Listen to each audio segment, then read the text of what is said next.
You think you've got my number figured out? A motive born in drought and brevity. And if I'm not the soul of your design, I blatantly decline your remedy. Don't box me in, don't, or I'll leave. I'd rather be a dreamer, I'd rather be free, I'd rather be a leader, I'd rather be a queen, I'd rather be a singer in a trashy cover band. I'd rather be a closer, I'd rather be clean, I'd rather be a poser in a magazine, I'd rather be pretty much anything else than your machine.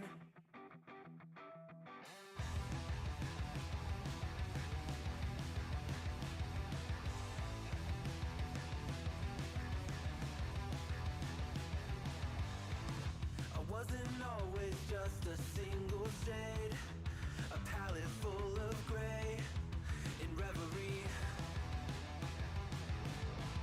And I can burn it brighter than the sun.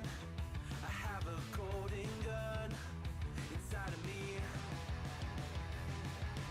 Don't box me in, don't, or I'll leave. I'd rather be a dreamer, I'd rather be free, I'd rather be a leader, I'd rather be a queen, I'd rather be a singer in a trashy cover band. I'd rather be a closer, I'd rather be clean, I'd rather be a poser in a magazine, I'd rather be pretty much anything else. And if I fall behind,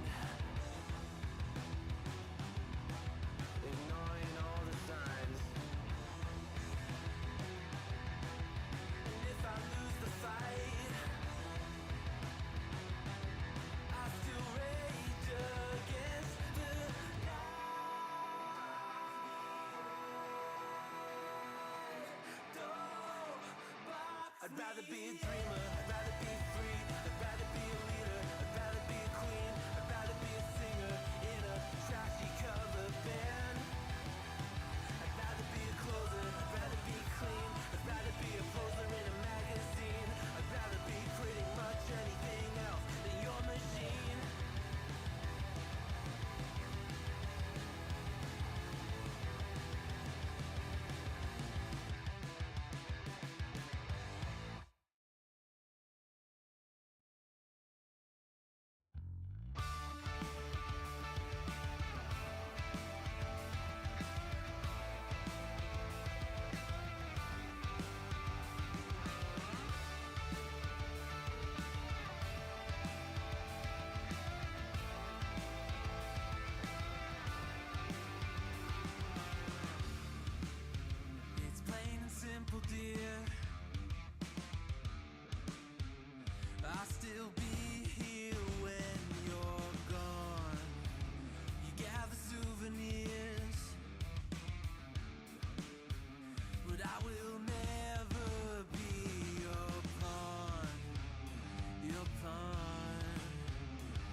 Welcome to the Thursday stream. I hope everyone's having an awesome Thursday. It is Friday, Junior. Welcome, everybody. I hope everyone's having a fantastic day. Tomorrow is the weekend, folks. It's basically here.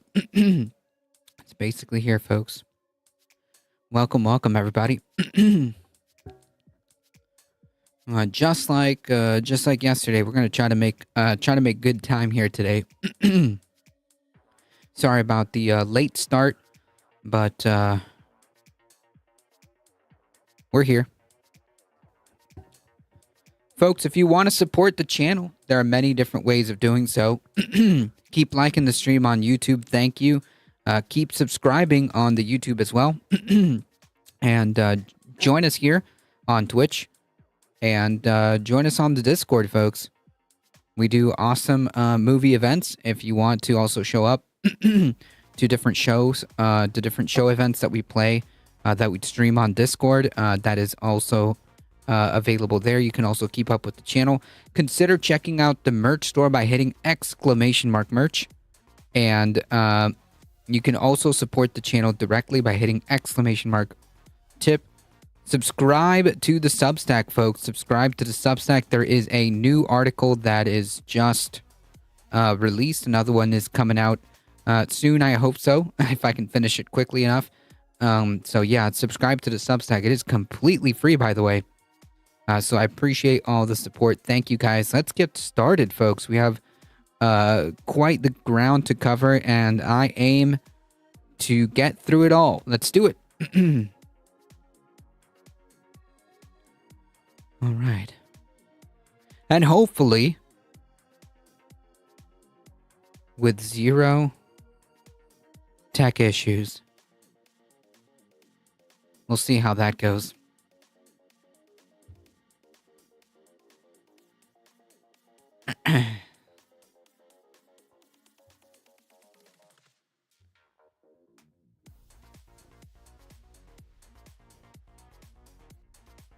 If you're anything like me, you've had quite a week so far. There was a point when I went to make coffee today where, I'm not even joking, it was maybe half a second, but for half a second I thought, well, at least we've gotten through a week of this presidency, and it's only been a couple of days.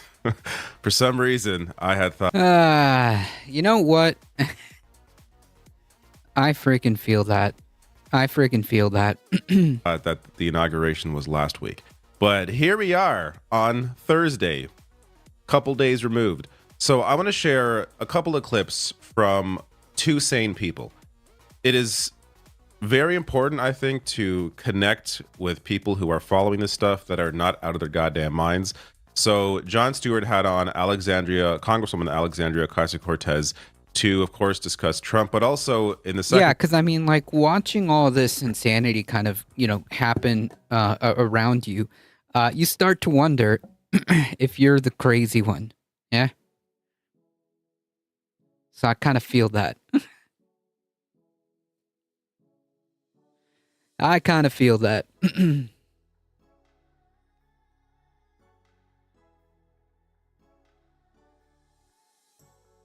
clip I'll get to later gives us the mindset that we should have going into this Trump term, and I think in the process gives me a little bit of hope in a time where it is much needed. But here is the first clip. This is an element of Trump that I hadn't really considered, but is so true. What makes this go around with Trump so much more dangerous than the first time around is exactly what you're saying. It's that he is much more normalized this time around than he was the first time. The first time, people were really on edge, they were on guard, they were very vigilant about any break that he would have with these norms.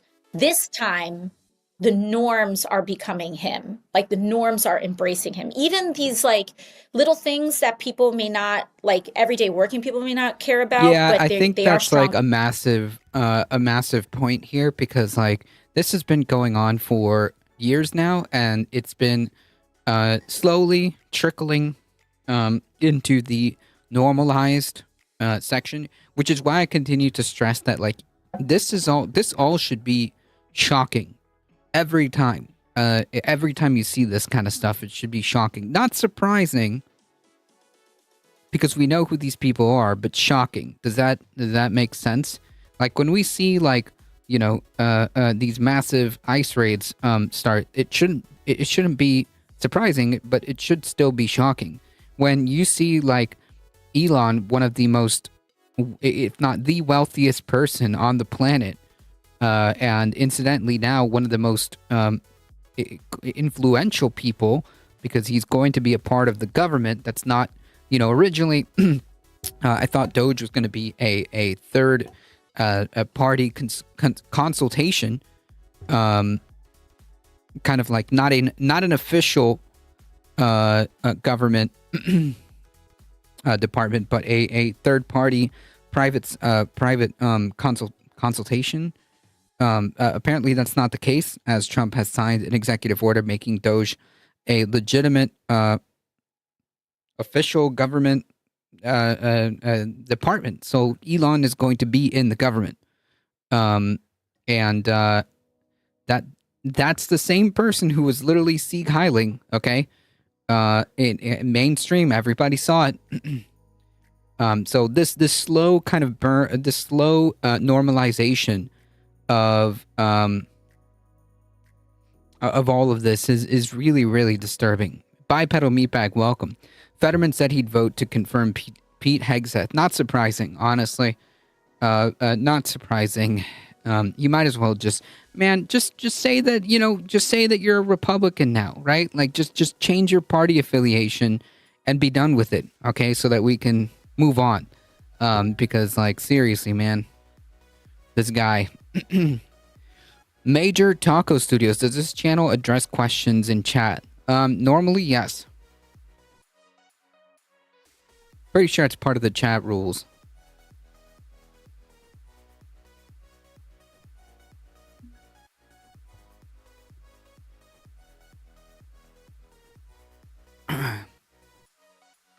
On cultural signals, Oscar de la Renta, like dressing all of the women, like there's all these cultural symbols, right? I see, participating now in this when they wouldn't have participated in the past. Exactly. So like all of these people that were scared before about like being associated with him from the most common basic level to the most elite level, they're all like they're all in now. Because yeah, they have to be, right? They have to be, because he's the one that controls the party, because the base listens to him. Like it's pretty much a done deal. It's Trump's party. There's no question about it. It's been Trump's party for years now. Because this is now a billionaire feeding frenzy. Yep. It is a kiss-ass race. Man. It is, how can I show how much fealty I have to Donald Trump in order to get my digs? And I think what's really important for people to understand, and like now and every day of this administration, is that you're being ripped off. You're being ripped off, dude. Like everyone is being ripped off. Yeah. And what do they mean, billionaire feeding frenzy? Because all the billionaire class is now going to get all the freebies. It's literally like a billionaire watering hole. Like the White House has become a billionaire watering hole, where that's where all the oligarchs. I mean, it's literally what you saw in the inauguration. All the wealthiest people. All the oligarchs are now going to race to see how much freebies they're going to get. We saw Mark Zuckerberg make this switch. We saw because increased taxes is lessened compared to before. I'm not sure what that even means. You mean they're going to get more tax breaks? Yes. Trump does want his billionaire tax breaks back. Ladybug, welcome.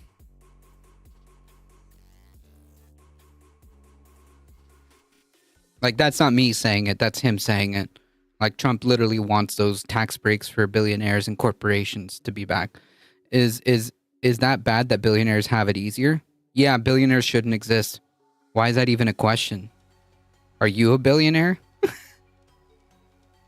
Like, why is that even a question? The billionaires have literally sucked us dry. There should be no reason as to why you would even think that. It's such a silly question. Like, have some class solidarity.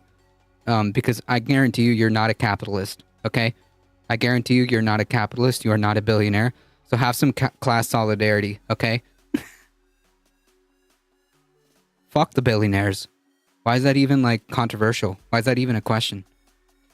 He goes up there and he says what he wants to say, but he's just the quintessential New York con man. Con man? What are you talking about, AOC? Donald Trump said that he would address the cost of living. And one of his first initiatives is to hand $500 billion to private sector AI. Yep. Is this going to lower the cost of eggs? Nope.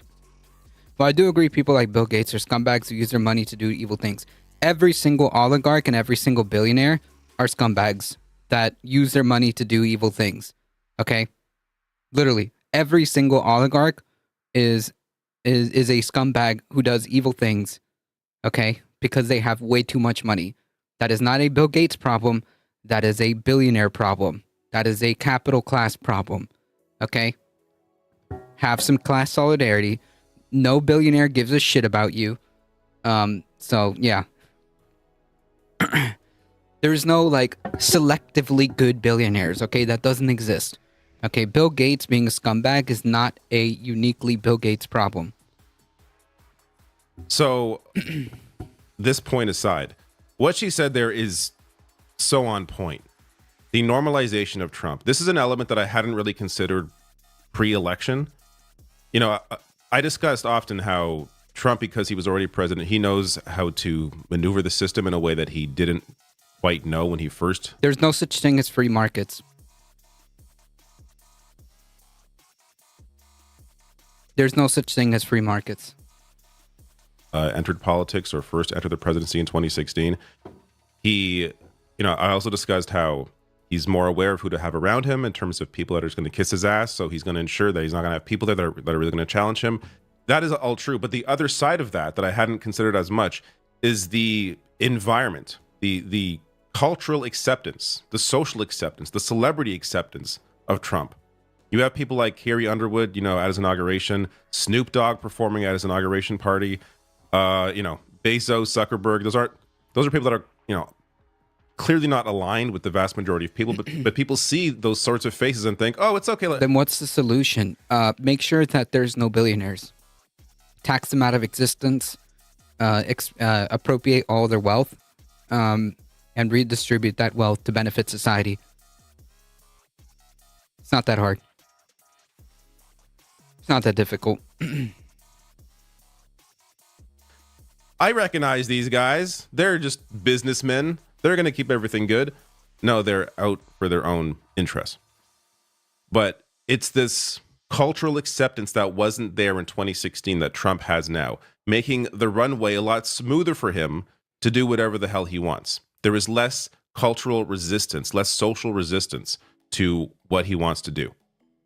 And that makes him far more dangerous than he was in his first term. Yeah. Now, this is all very depressing. So I want to get... but the hard part is making sure the government isn't corrupt with that tax money. Africa suffers from that specifically.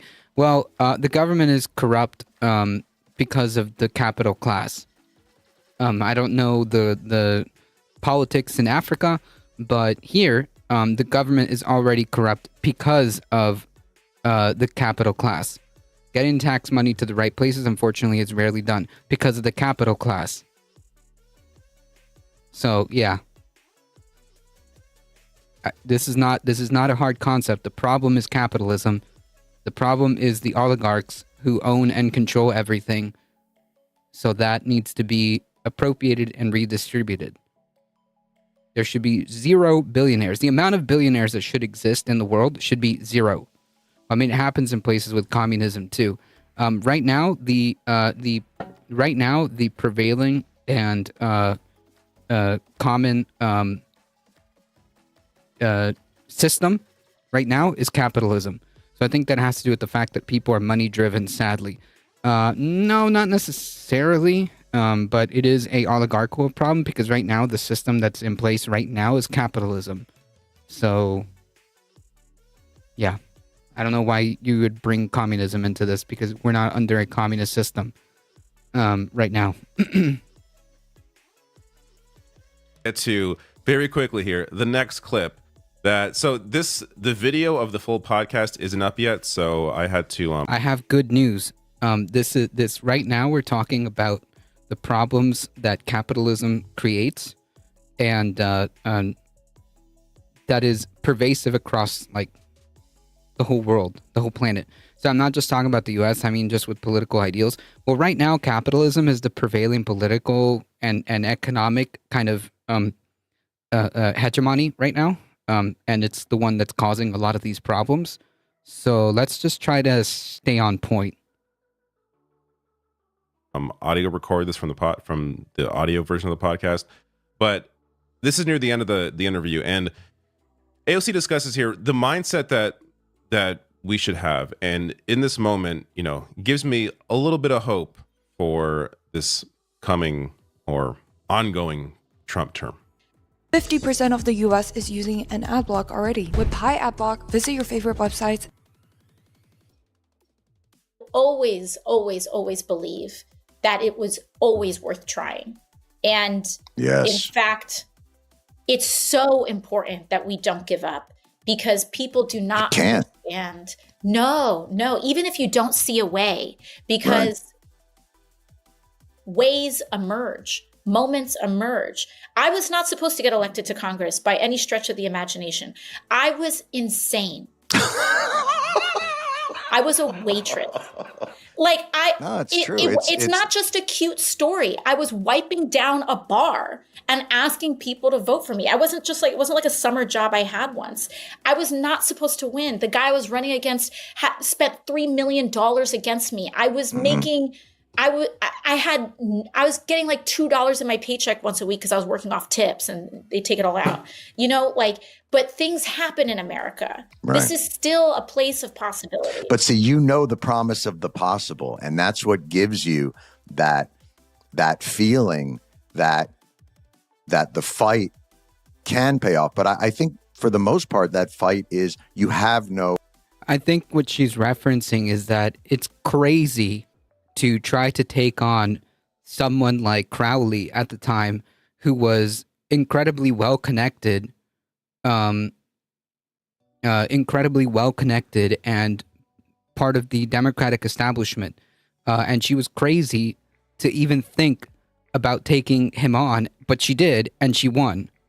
She was a waitress, so that's what she's talking about. Trying to give you the benefit of the doubt here. She just asked people to vote for her without saying her ideals. No, she was very clear about her platform. So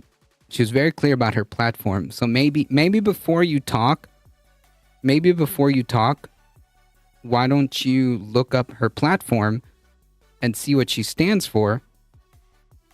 But before you type, it really helps before you type. To actually search some stuff, I just got here and John does not benefit from a camera that close. That's okay. We can forgive Jon Stewart for that.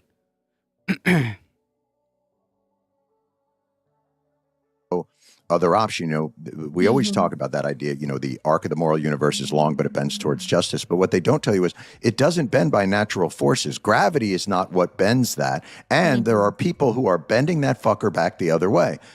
This, True. I feel like, is something I had to hear, and something I'm going to have to continue reminding myself of, is that even if you don't see a way, ways emerge, moments emerge. That is very true, and it's true in the example that AOC brought up in terms of her own election.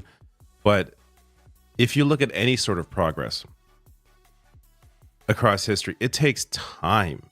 It takes a lot of time, and along the road, you end up going backwards before you move forwards.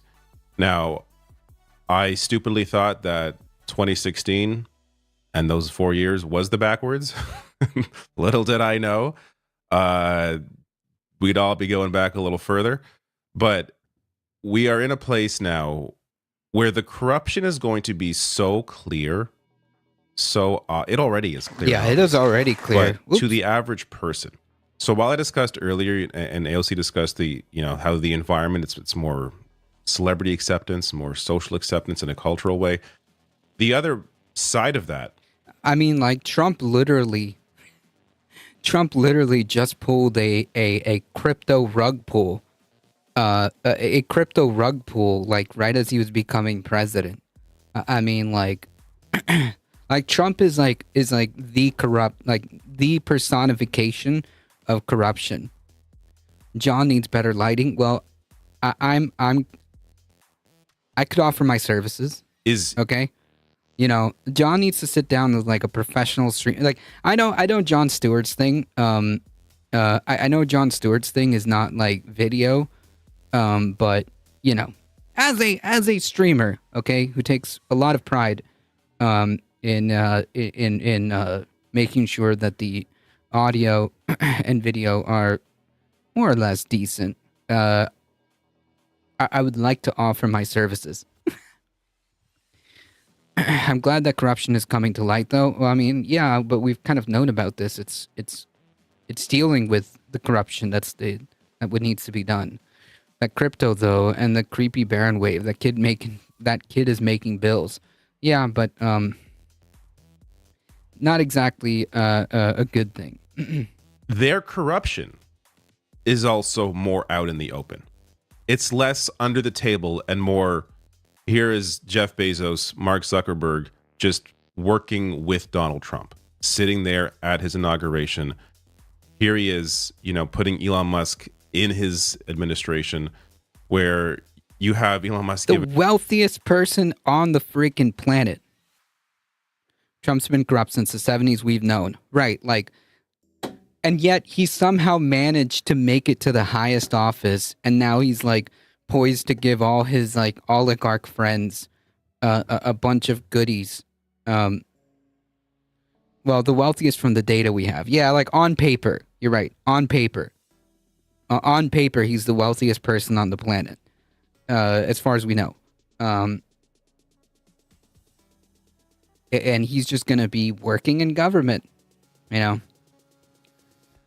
Incidentally, he's going to also be in charge of the department, this brand new department, that's going to decide what gets axed and what doesn't. And I've got a feeling that a lot of those decisions are going to be regarding deregulation and things that impede people like him from continuing to make profits. I mean, the Nazi salute. Like, there are going to be moments like this that are going to be illuminating for a lot of people who may have been sitting on the sidelines or did not really understand the gravity of the moment. But there's going to be at least 4 years of this, hopefully just 4 years. We'll see how that all plays out. But in this time, this is the time to begin to grow things. I know it's hard for me as an individual to be like, unionize your workplace, because certain things are obvious and I have no impact on that. But that is part of it as well. Social movements, worker movements.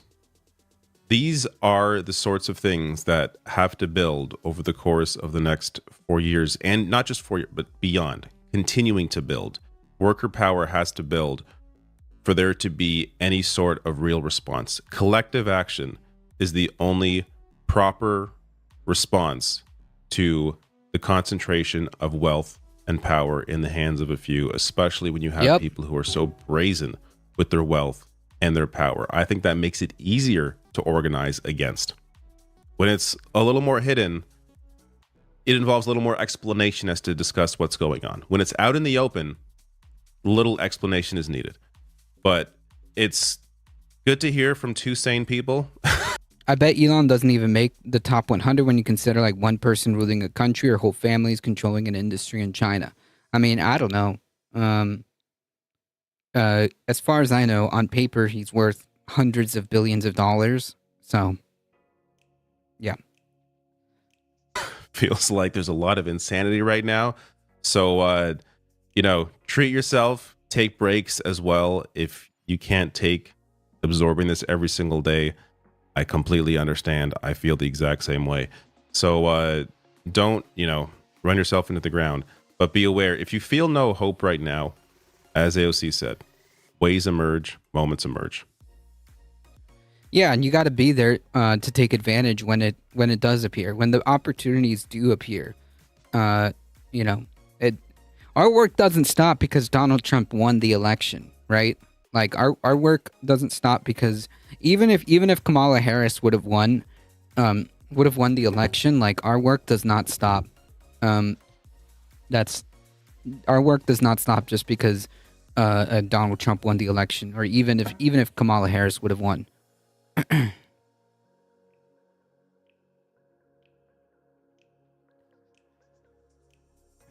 So shifting gears here real quick, in case we need any more warnings about the rising fascism in the United States. After Elon's Nazi salute, our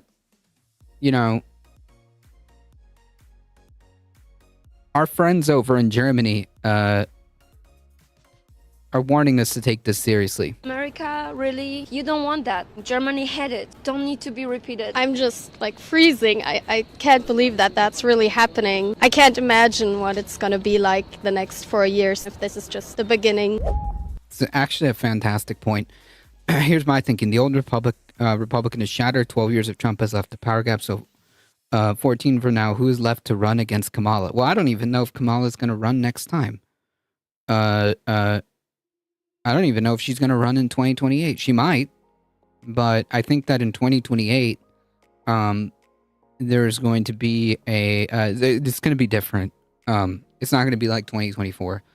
I don't know. I don't know if Kamala might even be running for governor of California after Newsom. So I don't know. I just don't know who's going to be there,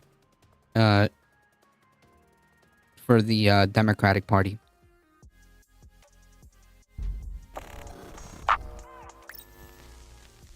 You just heard from two Germans in Berlin who were shown the video of Elon Musk sig heiling behind a presidential podium, and as you saw, their reactions were very telling. See, in America, there's this manufactured debate about whether or not it was really a Nazi salute, but it's not debatable to people in Germany. It's not debatable at all. Like, I'm sorry, but I refuse to be gaslit. I saw what I fucking saw. And I'm not going to be gaslit into being told to not believe what I'm saying. So no, there's no debate here. She's still in the game. It would be a personal life thing that stops her. Yeah, but I don't think it's not really clear if she's going to run for president, because it is possible that she might be running for governor of California. So I don't know if she's going to be in play in 2028. I'm not sure. She might be. She might be. But right now she has a career. She's a career politician. Right. That doesn't change. She's going to be running. It's a matter of it's going to be a matter of what? You saw an awkward guy do an awkward thing. There are plenty of legitimate reasons to criticize. I'm like, nah, go fuck yourself. Nah, go fuck yourself. I saw what I saw. I'm not going to be gaslit. I refuse to be gaslit. I saw what I saw. It depends on the favor of the Democratic Party if they want to back her. Maybe. Like I said, I don't know. She might. You're lighting your own gas? Nah, go fuck yourself. Bye. Nope. I literally saw a Nazi salute. Everybody saw a Nazi salute. The people who are trying to downplay this, they're just wrong, and I'm not going to be gaslit. Oh, you're lighting your own gas, bro. Nope. I saw what I saw. Donald's coming in fast and hard. Yep. kind of creative turn of phrase though. Lighting of my own gas. No, man. Like, I'm not lying to myself. Okay, I'm not lying to myself about what I'm seeing. Okay, that would be gaslighting yourself. If you're actively trying to lie to yourself about what you're seeing, then yeah, that would be gaslighting. But no, I'm not, and I refuse to let other people come in here and try to downplay the Sieg Heil. That's not happening here. Okay, it's not an awkward guy doing an awkward thing. Okay.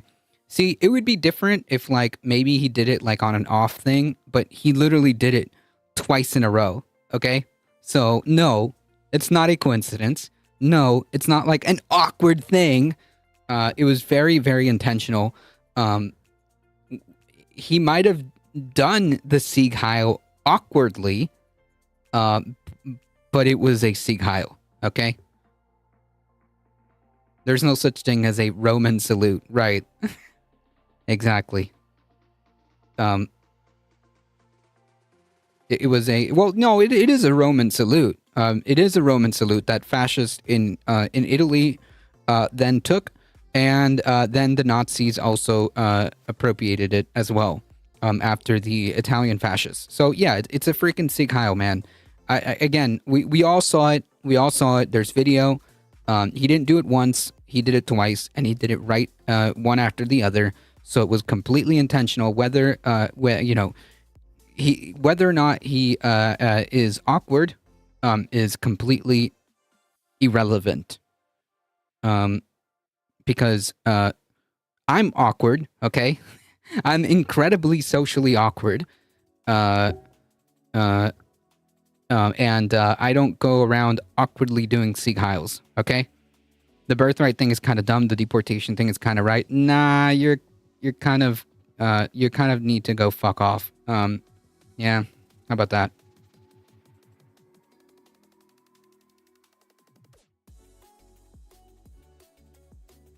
In no way, like, is any of this okay? Tesla stock has always moved based on Elon's image, so we assume he's about to shit the bed and short sell some Tesla. I don't know how, like, the Tesla board is still allowing that guy to even be in their company, but I guess he owns the majority, so he kind of has like the iron grip. So I don't know. The Italians that did that were Italian fascists, correct? Which the German fascists, the Nazis, took as well. So yeah, it's like, dude, I don't care what these clowns, exactly, off-world colonists. I don't care what these clowns are trying to downplay. It is a Sieg Heil. It is a Sieg Heil. It is a Nazi salute. It is the Roman salute that the fascists used. It's a Nazi shit. Okay, he knows what he did. Okay, this was not some awkward shit. Okay, this was not because of he's autistic or not. Like, just to be clear, like, we didn't need Elon doing the Nazi salute to know that he's very, very, very much sympathetic to Nazis, okay? Fan the Monster Floof, welcome. Evening. They see what's happening in the United States, and they are encouraging us to pull our heads out of our asses if it's not already too late. And I want to show you some more reactions because somebody played the video for them, and you can see them actually gasp. They're shocked that this is happening in the United States, and they explain why they're so shocked. He would be doing this in Germany. He would be arrested on the spot. I know some people might come with the excuse that he is autistic, and as someone who is autistic myself, this is not an excuse. Yeah, like, dude, there's no neurodivergency that could make you a fucking Nazi, okay? Like, let's just drop that pretense. Let's just drop that pretense. Anything about, like, oh, he's just autistic. There's no neurodivergency that would I don't even know if I'm phrasing that right, but anyways, that would make you a Nazi. That's kind of a weird ableist shit to say. Teenagers do shit like that. Yeah. I'm worried I'm wading into deep waters, but assuming you're right, is he signaling to a demographic in the U.S. some sort of group of Nazis? Yes, he's a Nazi. He's the Nazi reply guy, right? Like he's the Nazi reply guy. Okay, he's elevated Nazis. He's unbanned Nazis on his platform. He is very sympathetic to Nazis. He has repeatedly done like a great replacement shit. I mean, like, dude, he talks about birthrights. He talks about birth rates. I mean, come on. Ironically, Sieg Heil was inspired by the Bellamy salute in the U.S. Huh, interesting. I mean, people with Tourette's say a lot of racist slurs on impulse. They pick the wrong disorder. Right, and like, but we would know because he would have a history of this, right? That's why it doesn't even make sense. Even if they're trying to like say that he has Tourette's, right? Like, he would have a history of this, so we would know what we would be dealing with. This would be nothing new. So again, it's not, no form of neurodivergency really explains this. He's just a Nazi. I would never do this gesture. We had this and we don't need this. And now we have to do some things that this won't escalate. I don't really follow up on the internal things that's going on in the US, but let me say it like this, I'm not surprised. You and me both, brother. You know, these random people. Bellamy, I don't know much, but isn't the Roman salute from like 2K? I mean, it's similar, right? Like the Roman salute is a little bit different, but it's close enough.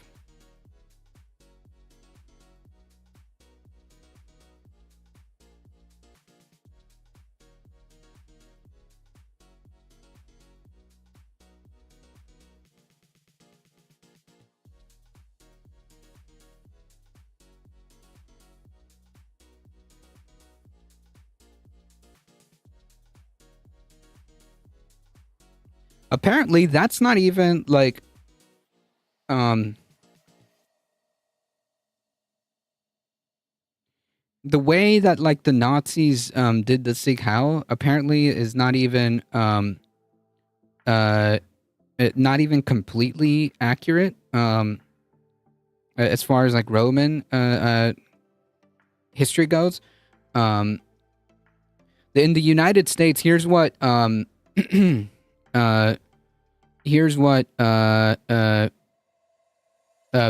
Meatbag was talking about.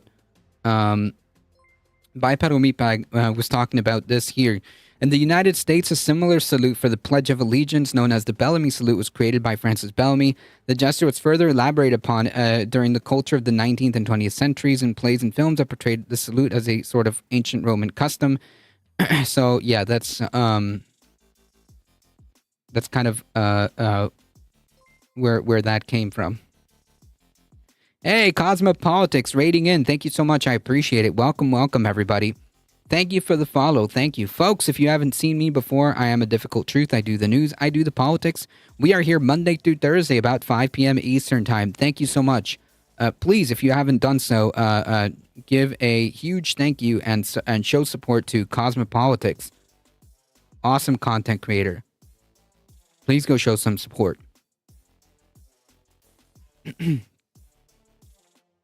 I give Trump 2 years before he screws up big. He's already screwing up big.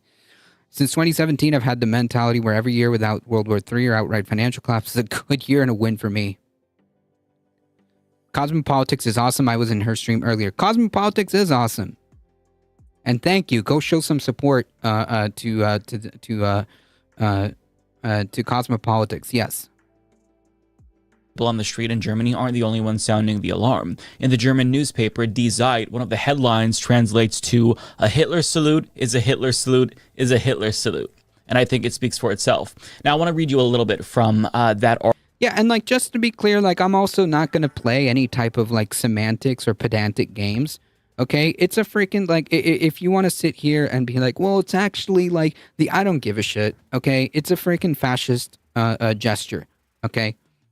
And incidentally, it's the same type of gesture that fascists in Italy and fascists in Germany use, okay? Article. So Lenz Jacobson... And just like colloquially, it's very like known that this is like a Nazi shit, okay? Argues the gesture speaks for itself. It's documented on video. Those who want to see something else in it, who don't want to see a Hitler salute, do so at their own risk. And what he said there is incredibly important. Because in America, even some liberals are saying, actually, I think that he was just doing it because he's awkward. And also I've seen people say that it was because he's autistic, which is extremely offensive to autistic people who don't Sieg Heil accidentally. I mean, who does that? Who says that? So it's weird that we're still playing this game when the fascists are in power. Like, I understand playing this game during an election because you don't want to ruffle any feathers, but Trump is in office. Nah, fuck that.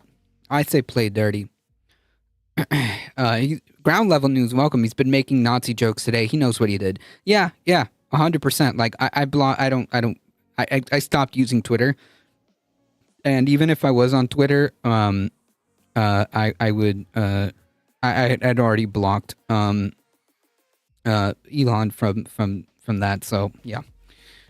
But yeah, this makes perfect sense. Ground level news. This makes perfect sense. Gotta admit, that's a nice head of hair for a former bald guy. Trump probably respects that. What, the Nazi salute? Probably. I won't defend Elon. I've hated him since the Boring Company days. Well, yeah, there's nothing to defend here, right? There's literally nothing to defend here. This right now, and we're still pretending like it's not what it looks like.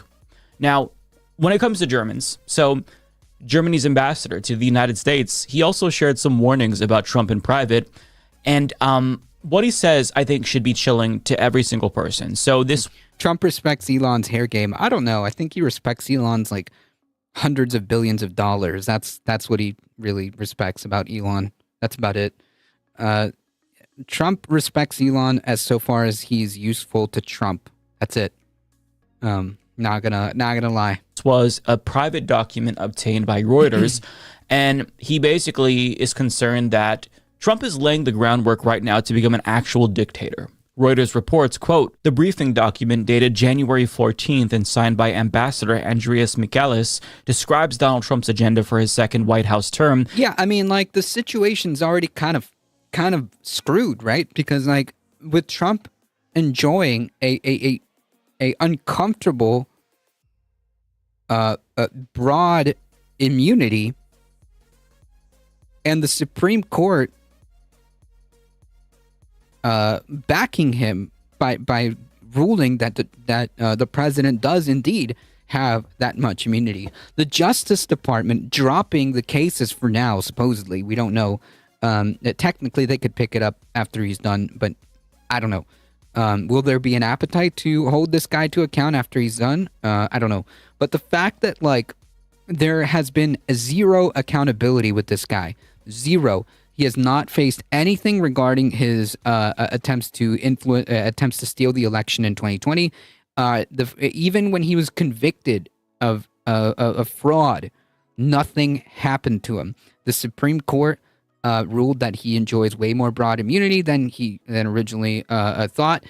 So yeah, I mean, like, really, the United States at this time, without a doubt, without question, with no veneers of democracy or anything like that, the United States is effectively a rotating monarchy, right?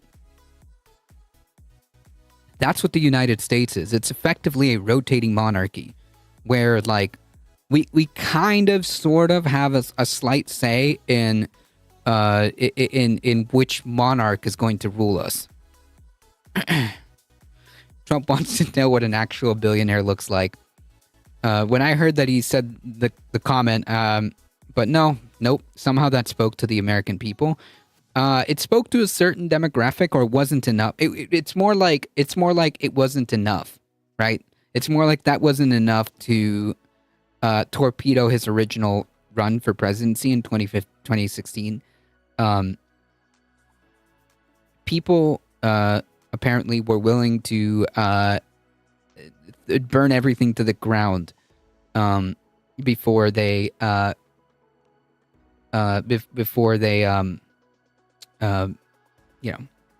before they had any sense of principles. When the Bill Clinton scandal came out, his popularity skyrocketed.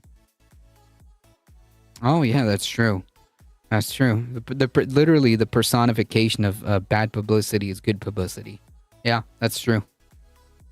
As one of maximum disruption that will bring about a redefinition of the constitutional order, maximum concentration of power. I mean, he's already doing it, right? Like, how many? He fired like 1,000 federal employees that were appointed by Biden because they're not MAGA. He is doing away with effectively shitting on the Constitution by ignoring the 14th Amendment. So that's already, I mean, like, we're going to get to that in a second because that's being blocked right now in court, thankfully. But the point is, he doesn't respect any of that. The only thing I can say is Clinton ran as a family man, but Trump ran as the as the grabber. I mean, like, I wouldn't say that. I think that Trump tried to run as a change agent, and he was successful in lying to people, in lying and deceiving people, that he was going to be the change candidate, right? Because, like, in this day and age of politics, like, that's who wins, right? The change candidate, the person who offers an alternative. It may not be a good alternative, it may not be the best alternative, but the point being is that he was offering an alternative, right? Because people are tired of the status quo. People are tired of the same shit. Nothing's moving. Nothing is happening in favor of the working class. And this guy comes along and somehow, well, he's a professional con man. So that's the one thing that he has. And he was able to sell somehow that the billionaire is the change candidate. Yeah, drain the swamp. And people felt tricked with the Hillary emails. Maybe, I don't know. I think Hillary was already a bad candidate as it was from the beginning. Like, never mind her emails, whatever. That was even bullshit. But that's besides the point. Hillary was already a bad candidate to begin with. Like, the situation was already pretty screwed the moment she won the nomination, right? That was already an uphill battle because she too represented the status quo, and people did not want the status quo. The reason why Obama won was because he, whether or not he actually did anything, is besides the point, but he positioned himself as the change candidate. He won twice. With the president at the expense of Congress and the federal states. Basic democratic principles and checks and balances will be largely undermined. The legislature, law enforcement, and media will be robbed of their independence and misused. Hello. As a political arm. Big tech will be given co-governing power, it says. Now, it's especially important when outsiders say things like this, because if I say something like this, and I have said things like this, you know, people can say, well, he's just trying to get clicks. If a politician says this, they'll be accused of just throwing red meat to their liberal base. But when somebody who's on the outside says something like this, because that's what he sees, and he has nothing to gain, that's where I think the people who were doubting what we're seeing should think twice about doubting what they're seeing. They should believe their eyes. And we're already seeing what he's describing happen, right? There are reports that Facebook and now TikTok are censoring content at the behest of Donald Trump. The document also warns that we are going to see a sort of redefining of the First Amendment, not only through big tech, but in the form of lawsuits against anyone who challenges this administration, which is something that is already happening. And unfortunately, these companies are backing down. ABC settled. Right, because they don't care. Like, at the end of the day, companies are not there to do the right thing. Companies are not there to be like immoral. They're not run by like moral principles, right? Companies are run by profit. Okay, that is it.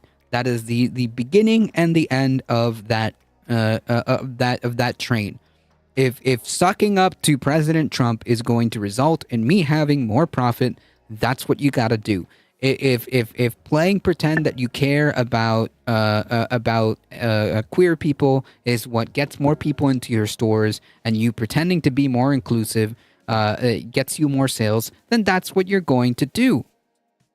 Not because you care, not because you have some some serious like moral stance on women's rights or LGBTQ rights. It's just because, well, you need to, line goes up. Okay, you need to make sure that line goes up. That's it. That's the beginning and end of that conversation. So, like, yeah, this is nothing new. They also don't want a woman president. Yeah, I mean, well, yeah, that's true. I think that misogyny And misogyny did play a part. Yes, of course. And the same with Harris's run. Misogyny and even racism played a part. And unfortunately, that's a hurdle. But yeah. Interesting to look at the U.S. as smart people and stupid people, and so the stupid people like Trump's world, and the smart people felt, like you said, wanting a non-politician. Well, it's not wanting a non-politician; it's wanting change. And I don't know if that indicates whether you're smart or not. Trump is unqualified to run anything, much less a country. Correct. Companies owned by a single person have more freedom to pick morality over profit.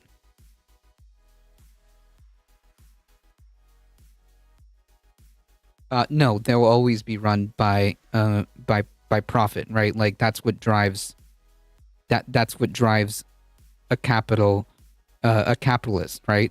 Doesn't matter. At the end of the day, the moral issue that they pretend to claim is secondary, right?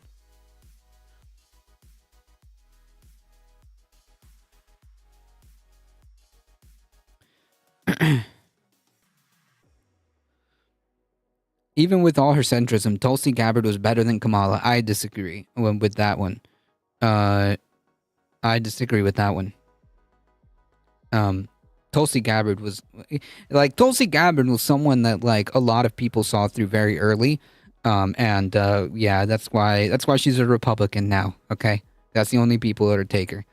In 2016, they could have put more effort behind Gillibrand and Warren and didn't. To be fair, Warren didn't want to run. Bernie Sanders ran because Warren didn't.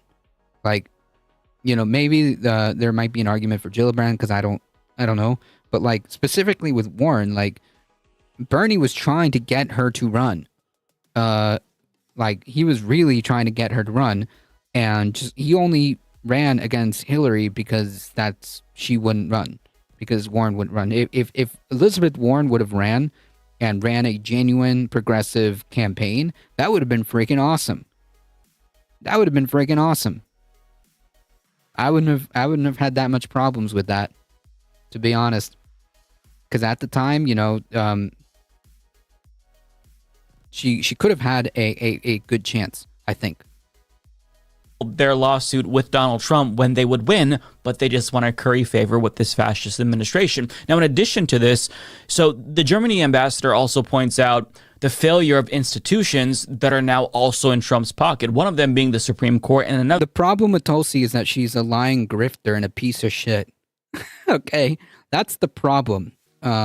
She actually never cared about like actual party reform. Because if she did, she would have just been a Democrat and fought for party reform within the party, because that's what she would be interested in doing. But no, she's a lying, grifting piece of shit. I'm sorry. I just can't. I don't like her. I don't like grifters. I don't like liars. And she definitely played her part. And now she's, you know, with the Republican Party, who she always has been, you know.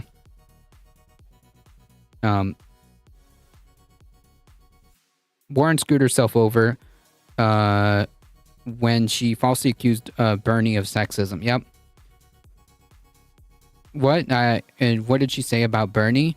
Yeah, like she tried, seriously, like Bipedal's correct. She They had, like, there was this whole scandal that they tried to play up when, was it the 2020 election or the 2020 primary where Warren was in?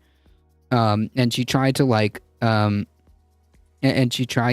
torpedo Bernie by making up like this wild freaking scandal about sexism when like Bernie has never been, like, Bernie doesn't have a sexist bone in his body. Okay. Yeah. 2020. Okay. Yeah, I remember this. Bernie doesn't have a sexist a bone in his body, and I think the scandal was that she tried to play up this false accusation that Bernie doesn't believe that a woman can be president because, you know, sexism, when like literally the opposite was going on. But yeah, I'm not sure Bernie has any bones in that body. He still got it. Cognizant, thank you for the tier 1 sub. I appreciate it. Yeah, Jesus, indeed, it happened. Welcome, Cognizant, and thank you. Thank you for the support. 33 months. Look at that. She tried to manufacture some kind of scandal about trying to accuse Bernie of being sexist because he doesn't believe that a woman could be president, when there's little video evidence of him saying the exact opposite in the freaking like 80s. So it's not, I don't know, it was really silly of her to do that. What she should have done, okay, because at the time there were still a lot of people in the 2020 field. What she should have done is team up with Bernie and knock everybody else out, and then have a progressive face-off. That's what she should have done, and I would have been freaking ecstatic about that. Having a progressive off between Bernie and Senator Warren at the time, but nope. Instead, we got that. Bernie and Warren would have been exciting. Yeah, I would have loved to see that match. That would have been awesome. If they would have teamed up, teamed up and knocked everybody else out, all the more establishment centrist kind of right-leaning Democrats, and kind of upended the party because they were going to be the ones, one of them was going to win, then like that would have been freaking awesome. And that would have been an awesome opportunity for the Democratic Party to really like double down on their working class and working class messages, right? And progressive ideas. But that didn't manifest itself. And anyways.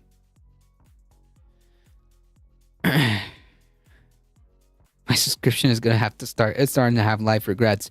Warren shocked me with her betrayal. It was just completely unnecessary, SV Harkin.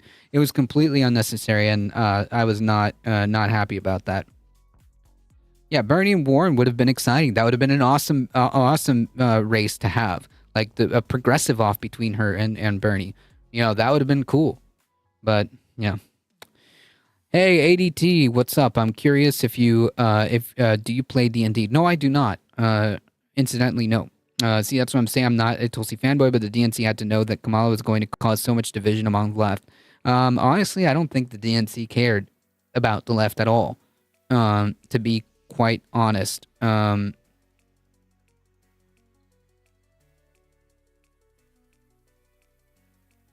don't know if the DNC even cares about the left. I guess they just wrote the left off as some kind of fringe faction that didn't need to be paid attention to, but it's not how they work. That's not how that works at all. I think the DNC is just more interested in keeping the status quo, and they have yet to come out of that professional managerial consultant class kind of deal, kind of way of thinking, and until that goes away, then the Democratic Party's lost in the sauce. I did like what Warren said about Luigi though. Yep, I agree with her on that. What did Biden offer? Because it didn't seem like she got anything out of it. I don't know. Maybe a position, but it ended up not going to her. I don't freaking know. Not really a cup of tea or no interest. I don't know. I just haven't really gotten into it. Although D&D does sound fun. I just haven't gotten into it. It didn't shock me. Warren is a tenured senator. She has evil corporate lobbyist influence just like the rest of them. I'm curious what a Star Wars Evil D&D campaign maybe interests you to join. It's a political strategic game. Oh, I don't even know if I have time for that. I'm gonna be honest. The concept of D&D, the concept of D&D is not out of the realm for me to try one day, but I don't know. Maybe. We're making the Galaxy Socialist. I see that's one of the tags. Well, that's pretty cool. I just know that for D&D you have to have a lot of time and investment in that. Not investment meaning you have to be there in time. other being the Department of Justice, which is going to give Trump carte blanche to go after his political opponents and crack down on dissidents or violently crush protests using the... Do you have a Discord community? Yep, I do. I do. We are a tiny but mighty community. Military, which, by the way, is something that the U.S. military is now concerned about, and Trump's defense secretary nominee Pete Hegseth dodged the question when he was asked about whether or not he would obey an order to deploy the military against U.S. citizens. And on top of that, Trump just pardoned 1,500 insurrectionists. I believe 600 or so of them were charged with... By the way, like, not, I think that's kind of like relevant because I'm going to get to that anyways. Ever played Baldur's Gate series? D&D is just Baldur's Gate in extreme slow-mo. No, I have not. I have not played that. Not to take too far much of a detour, but kind of relevant to the topic that he just pointed out. Thank you for the follow. I appreciate it. Yeah, but do I? This representative. It's just wild how like the Republican, how Republicans just kind of pretzel themselves. Ever played? Okay, gotcha. Would love to be contacts and discuss D&D in the future, but regardless, I'm always interested to make new friends. Yeah, I mean you can join the Discord. He also pardoned some anti-abortion protesters that sends a bad message. Yep. With President Trump's decision to pardon these violent people and releasing them from jail. If they were truly violent, no, but do I know that they were? I don't know that. What do you mean you don't know that? We're showing the footage on the air right now. Congressman... Yeah, like, just to be clear, like, he's lying. Okay? He was there. He's lying. Okay? There's literally video. There's literally hundreds of hours of video from all kinds of different angles. He's lying. He knows. He knows. Those protesters accost and harass women a lot on private property. Yep. He pardoned the guy who attacked the officer with the taser over until he had a heart attack. Yeah, he pardoned all of them. 1,000 and something. Day. There are offenders on January 6th who violently beat police officers. He couldn't see while hiding in the closet. Yeah, from said violent insurrectionists. There are offenders who are convicted of seditious conspiracy. That is the truth. This is a political world, Jim, and I don't remember you all on CNN condemning Joe Biden for commuting the sentences of murder. Okay, so, like, yeah, immediately, like, he gets super defensive and, like, starts talking about whataboutism. Yeah, so back the blue doesn't mean shit if the violence is about putting Donald back in office. Right. Again, these people have zero principles, right? Like the whole pretense of about being pro-police. They're not pro-police. As long as the police works for them. What about Biden? I don't know. He's going to go into whataboutism about Biden pardoning child molesters or something like that, which I don't know if that's true or not, but hey. He says, I wasn't there in that crowd to personally witness what each and every person activity from start to finish, so I can't really comment. Yeah, but like, come on. There's hundreds of videos. These people know, by the way. Like, the January 6th hearings,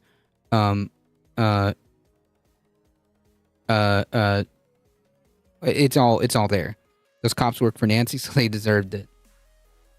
Child molesters, which he did, and you all Congressman, I'm not asking about that. Congressman, we have talked about Joe Biden's pardons. You never do, Congressman, Jim. we did talk about it.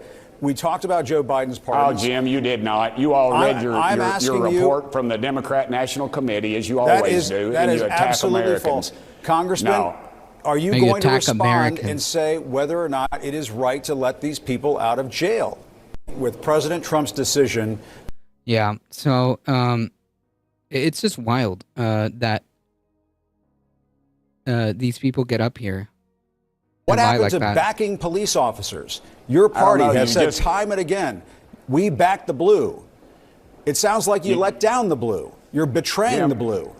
Jim, why don't you just give an editorial and not let me come on? Look, what happened in the last 4 years with police? What happened with all the riots that took place all across the country? Police officers were murdered. Courthouses were burned. Over 22 police cars were burned. Yet no one went to jail for that. Where's your crocodile tears for that? No, you're not addressing the reality is, like, okay, what we're discussing here is literal insurrection.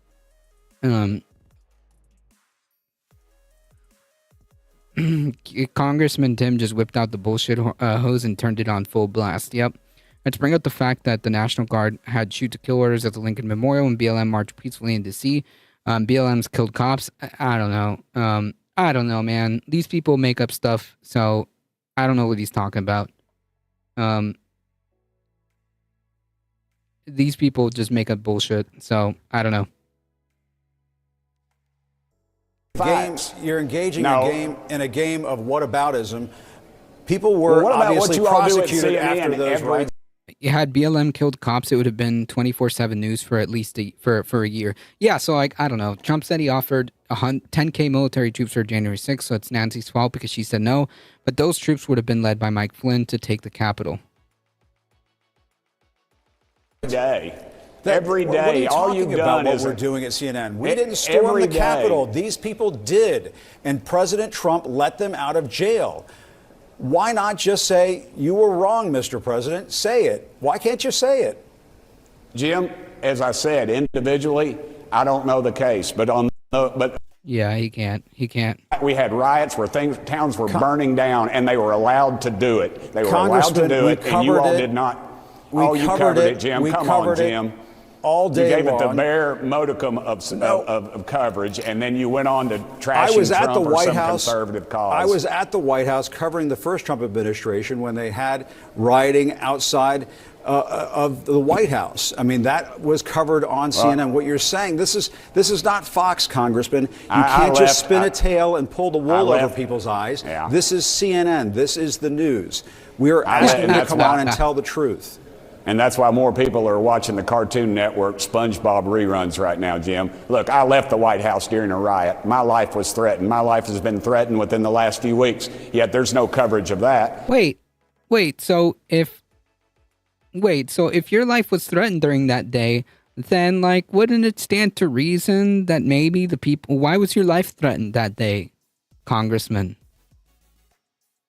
He agreed to go on camera and ignore everything the interview wanted to ask except what the congressman wanted to talk about. He's performing for an audience of one, like always. Yep. So his life was threatened. Right. Like, by whom? What could possibly be happening that would threaten your life? I mean, this is just wild, man. Wild how these people are. And you all continue this narrative of attacking Trump. You just can't stand the fact that he won and that America spoke. Congressman, and that your view is very diminished. That's not the case at all. And your view is very... Yeah. So that's cool. Very cool. Violent crimes, but this is significant, not just because it's bad that we now know that there's no accountability for attempting a coup, but because these people can be potentially mobilized by Donald Trump as his own personal militia because he knows how loyal that they are to him, and he shored up their loyalty. Yeah, and all you have to do is just say, like, all you have to do is a stochastic terrorism, and then, like, these people will do it because they know they're going to get pardoned, right? They know they're going to get pardoned because they did get pardoned. KOC was holding the floor hostage, of course. That's why he was threatened. True. Is BLM in the room with you? Paramilitary. Hey, Michael Haster, welcome. Yeah, exactly. And the thing is, like, now that they've been let go and pardoned, like, if he were to say the magic words again, they would do the violence again because they're just going to get pardoned. This will all come down to loyalty of the military in the end, like takeovers always do. By pardoning them. One of them, by the way, was just arrested a day later for a gun charge. So what makes this moment particularly dangerous is the way that Trump has effectively bent every institution to his... You know Isaac Rhodes, that dude's dope AF. No, I don't, unfortunately. ...his will. I mean, you see media companies complying with his authoritarianism, politicians in both parties falling in line.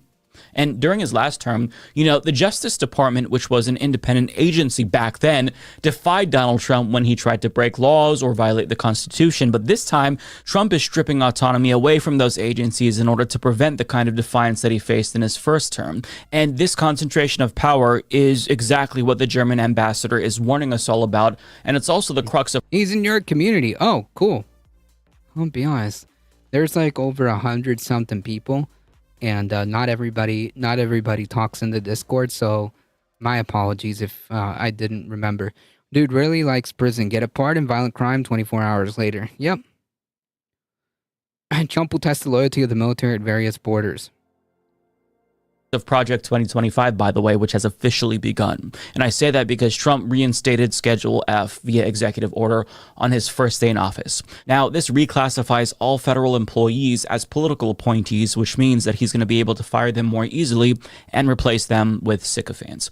And stacking agencies with loyalists is how he's going to be able to redefine the constitutional order in the way that that German ambassador is concerned about. And this executive order is the first step towards the full implementation of that goal and towards Project 2025. So, when he claimed on the campaign trail that he didn't know anything about Project 2025, this is confirmation that he was lying, obviously. Not only did he initiate Project 2025 on day one, he nominated the co-author of Project 2025, Russell Vought, to be the OMB director.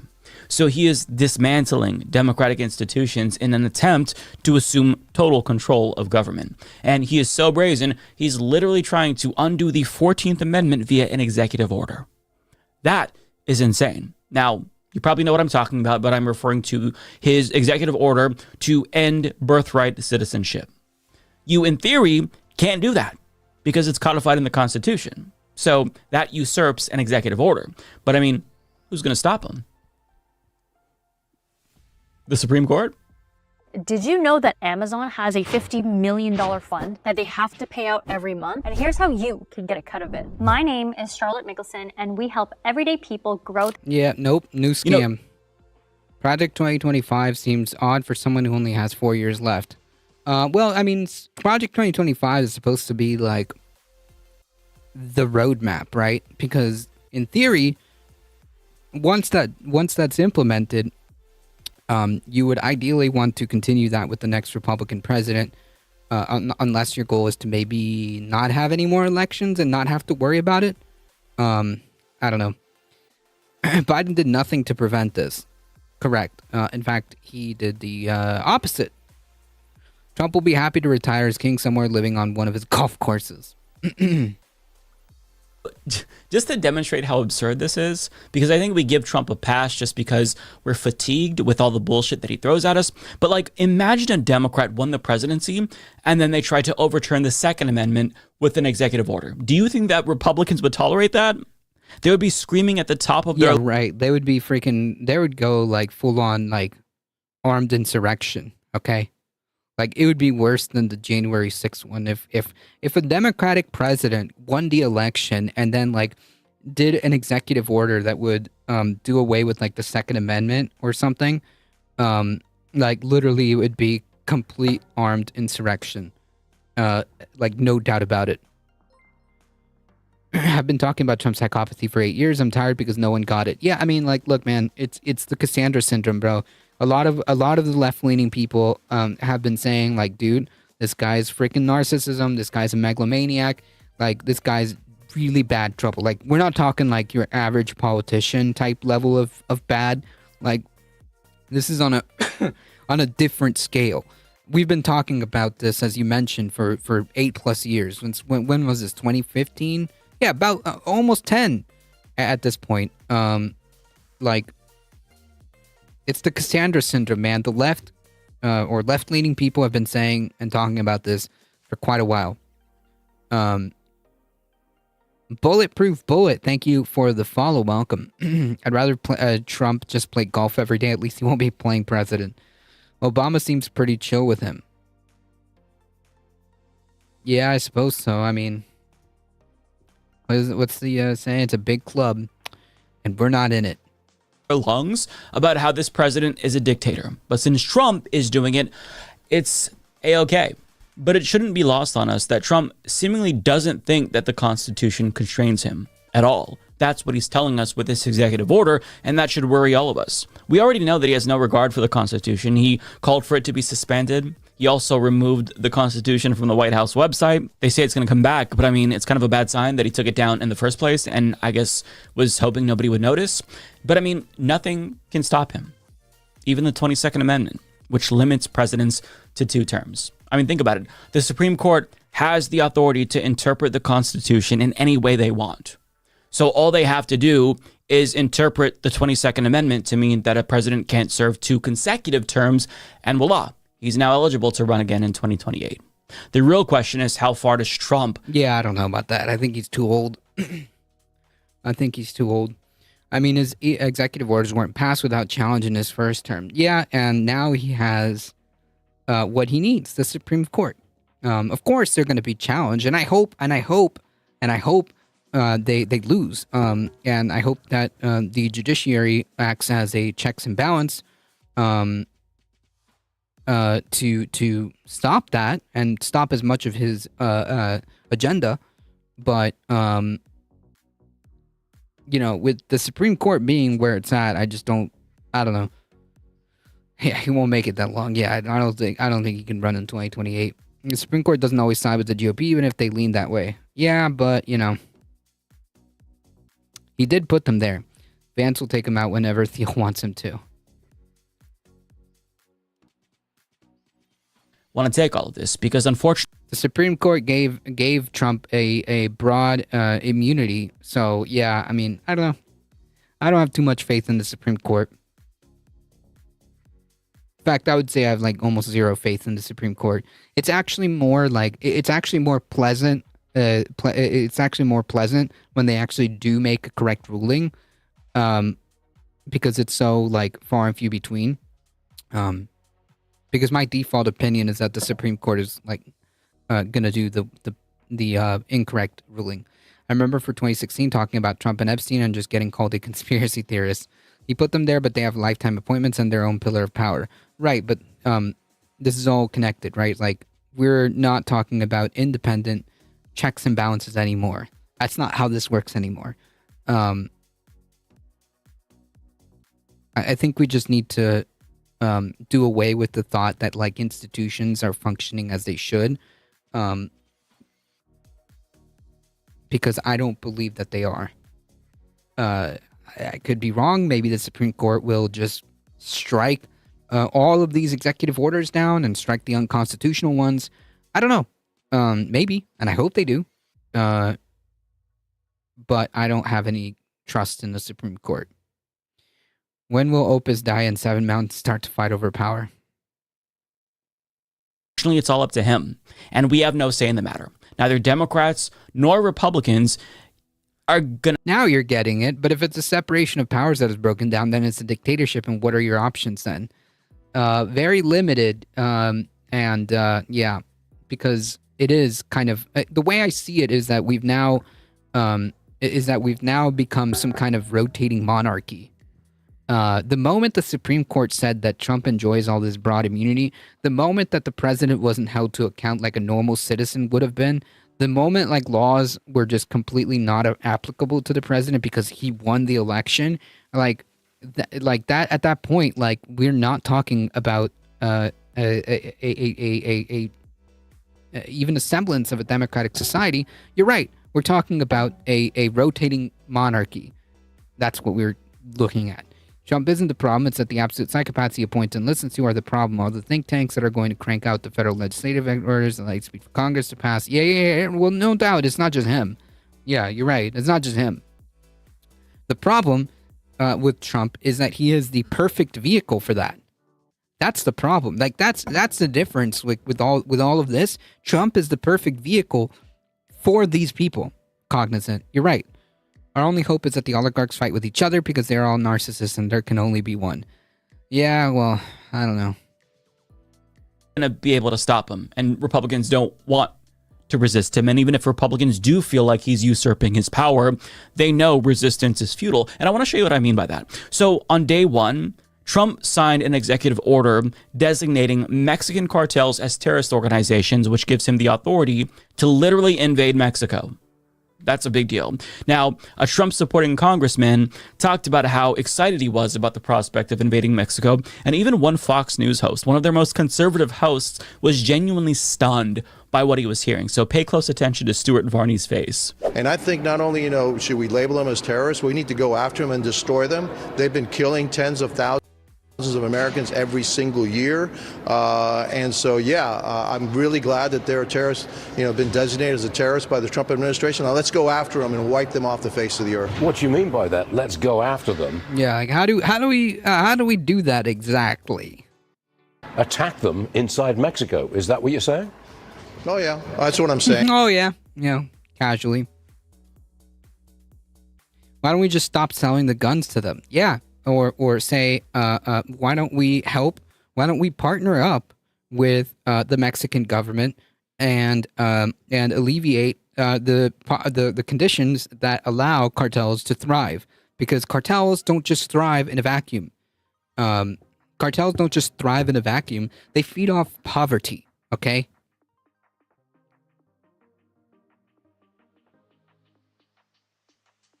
The cartel feeds off poverty. That's their lifeline. Oh, yeah, he realized he wasn't supposed to say that. Yeah, I'm really excited to watch the GOP go to war with the cartels. Hope they don't plan on having any more baseball games. How about the U.S. stop propping up cartel leaders? The GOP isn't going to go to war with the cartels, okay? First of all, I don't think the GOP is interested in any of that. How about the U.S. Stop propping up cartel leaders? Well, yeah, destabilizing Mexico and the other global South countries. Yeah, sure. If you deal with the underlying problems and underlying conditions that create the cartels, that's how you start. That's how you start. That's how you deal with the cartels, right? Because the main thing that they need is money and human resources, right? And the cartel feeds off poor and desperate people. Full stop. And look, I would give Mexico 2 weeks to do the job, and if they can't do the job, then we've got to do the job. We need to go get them, and we need to wipe them off the face of the earth. I wonder if America is ready for that kind of, I'm going to call it radical change. Well, listen, we went to war for 50... Stuart Varney is a conservative. The white supremacist reactionary he's interviewing is not. They do want regime change in Mexico, I'm sure. Yeah, can't have a leftist in power. 15 years when Al-Qaeda killed 3,000 Americans. These Mexican cartels are killing hundreds times more than that. So that's where we're at.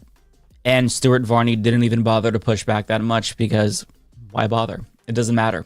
Trump is in his final form. He's leveled up to 99. His character is capped, and he's about to unleash a giant Kamehameha wave on the entire country, and there's nothing any of us can do to stop it. It's his world, and we're all just living in it. Mass deportations are set to begin next week, starting in Chicago. He's deploying 1,500 U.S. troops to the southern border, and we're already getting the sense that he thinks the solution to every problem, whether it's real or perceived, is a military response, like a true dictator, and it's clear that he's going to make everything a spectacle, a show of force. And maybe he doesn't become as powerful as Vladimir Putin or Viktor Orban. But one thing that we know is that by the time he's done and he chooses to leave the White House, our institutions are going to be completely hollowed out. The Treasury is going to be looted by him. Yeah, that's the problem, man. How much damage? Because fascism always implodes. Fascism cannot be sustained because that's the nature of the game, right? That's the nature of the beast, right? But the issue is how much damage is he going to do before it's all said and done? How many people we have to endure? Sometimes that's the only form of winning there is. Oh, I don't disagree. And we will. And we will. And his oligarch buddies, and it's a lot. You know, it's a lot to deal with. But he's not just consolidating power. He's not just preparing to enrich himself. Because remember, another hallmark of fascism is their demonization of marginalized groups. And, you know, that's also what he's doing. After portraying them as the enemy on his campaign trail, he's officially trying to invisibilize marginalized people at the federal level by rolling back decades of progress. For example, he didn't just roll back DEI, which is how a lot of news organizations are reporting on this.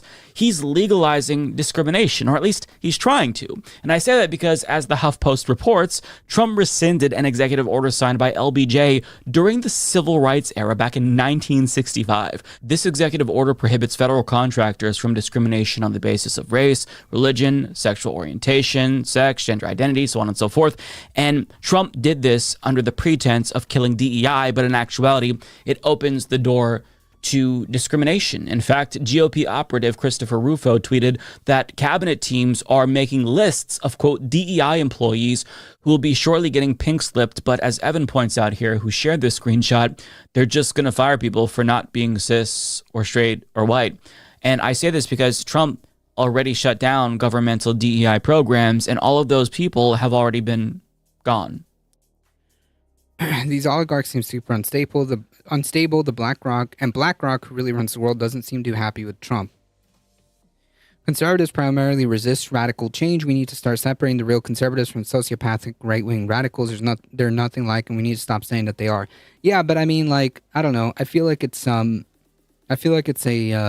semantic thing, because like when we say conservatives in like the colloquial sense, we usually mean like right-wing people who want to, because what they are the conservatives that we think of are just misappropriating the word conservative, because they're not actually well, I guess they are. What they want to conserve, is they want to conserve a world. They want to conserve their worldview, right? This old, usually theocratic worldview, and that's what they're trying to conserve, because that's what they feel like that's the reality of how things are.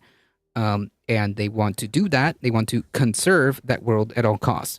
And that leads to some pretty rough stuff.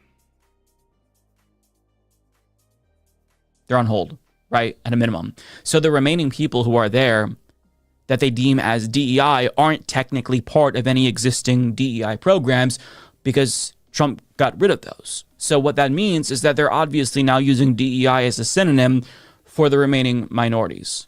So discrimination is back in a big way. And the silver lining is that we still have the Civil Rights Act for now, assuming the Supreme Court doesn't accept a challenge to that too and overturn it. But at least we still have that. But this is going to open the door to discrimination that we created remedies for during the civil rights era. I mean, let that sink in. But I mean, the Supreme Court already greenlit discrimination in the private sector against LGBTQ people in their 303 creative case. And Trump is now just trying to expand discrimination and who can be discriminated against. But just again, stop for a moment and try to comprehend how bad this is. He's dismantling protections for people of color put in place during the civil rights era. Yeah, it's not surprising. Again, this is shocking and should be shocking every time we see it, every time we hear it. It should be shocking, but not surprising. The average Kansas farmer is a conservative. The Invade Mexico radicals are not conservative. Right, but like I would say that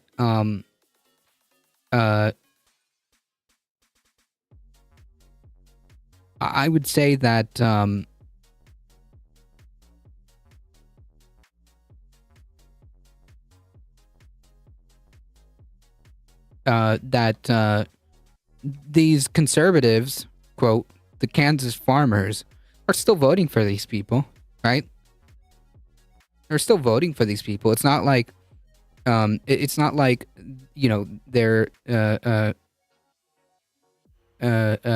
don't have a hand in this. So it's like, well, if these are not the same, then why do they keep? It doesn't matter. Even if they don't believe what the wild, more extreme side is doing, they still put those people in power. So it's like I I'm not, it's like saying conservative Muslims and radical Islamist militants are the same, and they are not. Well, I don't know the dynamic between that, but I do know the dynamic between the Kansas farmer electing the said invade Mexico radical, right? Like, I do know that dynamic. Right, that Kansas farmer voted for said radicals, right? So, like,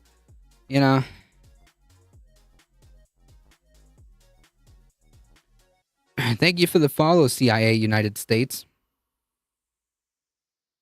This was not controversial until recently. I mean, it was controversial after it passed, but I mean, a lot of society had come to realize that these protections were good. They were seen as achievements, but now Trump's trying to do away with them.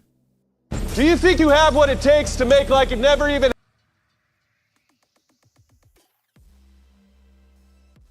But this is just the beginning. Public enemy number one, of course, has been LGBTQ plus people, namely trans people. And Trump's attempt to erase them has already begun on day one of his administration. For example, he purged any mention of LGBTQ plus people from federal websites and removed resources regarding HIV. He also banned pride flags, as well as Black Lives Matter flags, by the way, from being flown at U.S. embassies. And more importantly, he signed an executive order eliminating the federal government's recognition of trans and non-binary Americans. And he laid the groundwork to turn away trans rape victims from women's shelters. And he's doing this attack on trans people under the pretense of protecting women, which is especially gross. Now, I want to play a clip from Democracy Now! This is ACLU attorney Chase Strangio, who's going to explain the implications of some of these changes in his executive order that he signed. Yeah, so there are many, many instructions in this one executive order, including this directive to HUD to issue proposed regulations to, in essence, exclude trans people from various forms of shelter system under the auspices that a trans person is an inherent threat to non-transgender women. Obviously, that just enhances. This is so freaking gross, man. Like, why do they need to try? Like, there's zero reasons why you would need to target trans people. The only thing that makes sense is that these people just they just hate them, right? It's just pure hate and bigotry that's motivating this, because there's literally no reason to do this at all. We start convincing the real conservatives that the right-wing reactionaries are not of their ilk. Because they are some of the most vulnerable people in our society, right? Yeah, that makes sense. Targeting trans people is convenient. Yep, and it's easy because they're the most vulnerable. Yeah, it makes sense.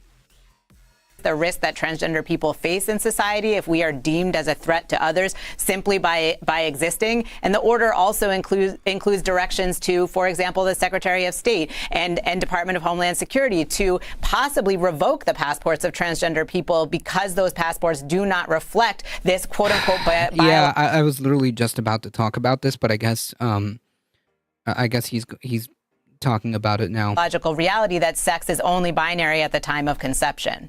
Let me ask you about the executive order also requiring all government-issued identification documents, including passports, visas, and global entry cards, to be biological classification as either male or female. The significance of this, Chase? I mean, it's hugely significant. Already last night, we saw from the Department of State's website the possibility to update your gender marker on passports has already come down. We know that people... Yeah, that's a good point, Wolfglen. I mean, like, they're taught to internalize this kind of hate because they hate themselves, because maybe deep down maybe they're not as their Bible says that they need to be.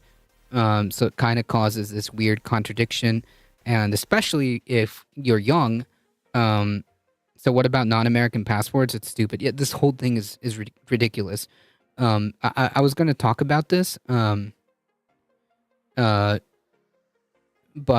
yeah, I guess he's going to talk about it now, so I don't have to go through this. But basically, yeah, they're going to do away with that. So start going forward, that's not going to be a thing. It's just literally just to slight trans people. That's it. There's no real reason or anything like that. It's just to slight trans people. That's it. What's happening, and I was worried about this, is the propagation of this idea that any employee who's not a white male is a DI or woke hire. The Chud right already believes that they're not doctors. They're not doctors and physicists because of DI, but the fact that they're 38-year-olds with GAD and social disorder.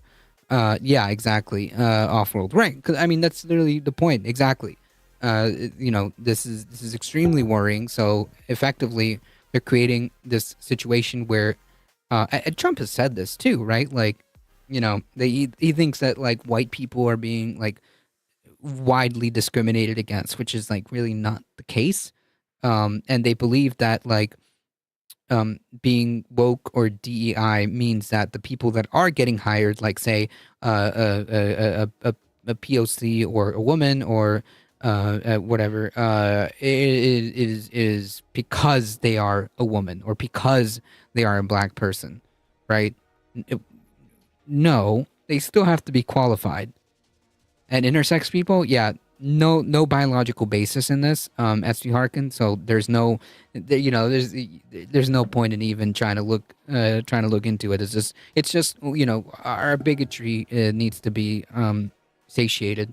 All these cultural issues is smokescreen while they rob the money in the Treasury and Medicare and Social Security and veterans. Yeah, 100%. All of this, yes. So how do they move on to DI hires? They want to. Yeah. How do they move on to DEI hires? Wait, what do you mean? Rely on accurate identification to move freely through the country and around the world. This will put trans people at risk of violence. It means every time you have an encounter with the government, the likelihood that you will be outed is significantly increased. And then with that outing comes the risk of discrimination, harassment, and potentially violence. So trans people are bracing themselves for a lot of negative outcomes here, not just symbolic, but really material ones. People are scared. And rightfully so. In fact, the Trevor Project reported a 33% spike in calls to their crisis hotline for LGBTQ plus youth on the day of the inauguration. And just in case you were curious, calls jumped by 700% the day after the election. So as you can see, people are definitely worried. Trump's second term isn't just affecting them politically, it's affecting them personally in a profound way. Now they get rid of people whose job is DI, but all the people hired under this policy in the past, I'm sure they want to target them too. Yeah, because they'll say that they were hired at the expense of discriminating against like a white person, right? So right now, the federal DI employees are getting paid not to go to work, right? With the implication that their post is going to be done away with, right? So they're right now they're all on paid vacation, paid leave, not paid vacation, paid leave. With the understanding that their job, that this paid leave is just, a temporary what is it, like backstop or temporary? You're that's your parachute, okay? You're getting paid leave because your job is going away, with the understanding that you're not coming back. Now, anytime a minority makes the slightest mistake, the first thought is going to be this idiot was probably a DEI hire. Yeah, it probably was the thought process as it was, but now it's like okay to say that. Yeah, so that's cool. That's nice. Especially LGBTQ plus youth who are the most vulnerable. But there is two small things that the rest of us can do to help. First, we can all just be an ear to a trans person, whether it's online or in person. Reaffirm them, listen to them, let them know that you care about them. Second, do your best materially to assist them through mutual aid if it's needed, or signal boost their mutual aid requests. Trans people are going to be the most protected in blue states. And a lot of trans people in red states right now are trying to relocate. So if you have a bedroom to spare for a trans person to help them start a new life in a blue state, or if you have a couple of bucks to spare for the GoFundMe of a trans person trying to relocate, I would encourage you to consider sending a couple of bucks their way. Now, I have two trans friends myself currently trying to get out of Texas. One of them is Mari, who I've known for around 8 years. She's an amazing human being who has had an ongoing GoFundMe for more than 6 years for gender affirming healthcare, but she's since had to shift the focus of that to fundraising for relocation to a blue state. Now, the second one that I want to show you is from Ash. I actually shared a different fundraiser for her before when she was trying to get out of Florida around the time that they banned gender affirming healthcare for adults. She unfortunately went to Texas. That was the only place that she could go, just temporarily, but now she's looking for a long-term solution, and she's trying to relocate to a blue state permanently. I'll link to both of those down below. Also, if you know a trans person with a GoFundMe, or if you're a trans person with a GoFundMe yourself, please link to it down below in the comment section. I don't know for sure if you'll be able to post the link itself. YouTube might block that, but at least share your name and let us know how to search for it online. But just understand, you know, even if you're lucky enough to get out of a red state, this is very difficult, right? Mari has to leave behind her parents. Ash has moved multiple times now just to be able to live. We're talking about American refugees from red states. That's how bleak it is. American refugees. But to be clear, this attack on queer people, it started even before Trump took office. Ohio Republicans, for example, are reportedly looking to challenge Obergefell v. Hodges in order to overturn gay marriage rights. And I suspect that they're also going to want to challenge the Respect for Marriage Act at the Supreme Court as well. And not to mention, the Supreme Court will be hearing an upcoming case on whether or not LGBTQ inclusive education violates religious liberty. So that's cool. Sure, that's going to go well. So there's a lot. There's so much. And as I talk about all of these issues, understand I am barely scratching the surface. Even as I talked about that civil rights executive order, there's more within that executive order. There's so much, it's overwhelming. And that's kind of what Trump wants to do. It's you know, a blast so that way you miss some of these things. So you'll all have to do your due diligence. I'm trying my very best, but prepare yourself mentally for what's to come and know that you don't have to experience it alone. It's going to be a fucked up time, but others feel the same way, and they're also in the same predicament. So I would encourage you all to reach out to one another, talk to each other, and understand that everyone in some way is going to be negatively affected by Trump's second term. Things that were bad. Yeah, the ride that nobody wanted to ride, and here we are. I thought, at first I thought DEI at my school was a scam because it was trading for individual responsibility and not talking about systemic change. But they did change their hiring policies and other things that I don't think could be easily undone. Are probably going to get worse, if I'm being honest. And the politicians who were supposed to be protecting us, they're already collaborating with fascists. I mean, we talked about how 12 Senate Democrats recently voted with Republicans for the Laken Riley Act, which would deny due process to immigrants. And then there was 30 or 40 somewhat House Democrats that voted for it as well. John Fetterman took to Twitter to celebrate Trump's decision to lift the prohibition on 2,000-pound bombs to Israel as they're doing a genocide that's temporarily paused. This is startling because that was a bridge too far even for Biden, but nonetheless, we have a Democrat supporting what will inevitably be a U.S. president's complicity with war crimes. I mean, opposition to Trump has completely collapsed, aside from the occasional denunciation or finger wagging from Hakeem Jeffries or Chuck Schumer. So it's more Fetterman is just evil. Yep. Important now than ever to rely on each other for support.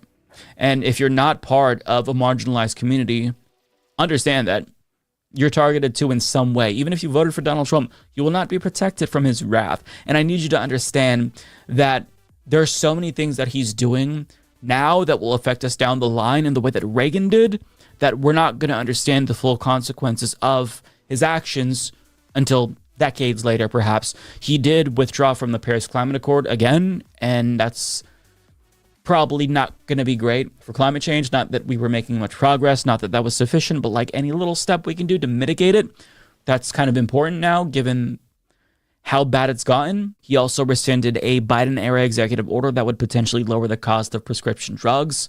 This doesn't refer to the insulin cap, by the way, but nonetheless, it's a small thing that he did that he didn't have to do just to fuck people over. He also withdrew from the World Health Organization, and he's reportedly ordered a communication blackout at federal health agencies. According to Unusual Whales, they're saying that this is what the WAPO is reporting.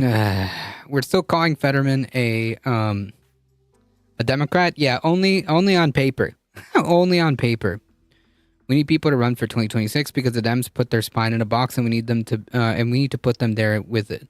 Reagan ended apple pie America, yet Republicans still worship him like he's a god. Yep. So let's all cross our fingers and hope that we don't have a public health emergency or another pandemic during these next couple of years, because if that happens, we are all up shit creek without a paddle. So now is the time to come together and have real class solidarity, because all of us will be negatively affected by this administration in some way, shape, or form. And even though there's little we can do about it, there are things that we can do to survive, right? we can reach out to each other. We can have each other's back. If we see ICE, we don't tell them about our immigrant neighbor. You can warn your immigrant neighbors that they're there. If you see a request for mutual aid, at a minimum, try to share that. And if somebody needs an ear or a shoulder to cry on, you can be that person. Like, these little gestures aren't going to change the outcome. It's not going to amount to that much, but it's a little thing that you can do to make surviving just a little bit easier for everyone else. Well, to be fair, I mean, sometimes things like that is everything for somebody. So, yeah.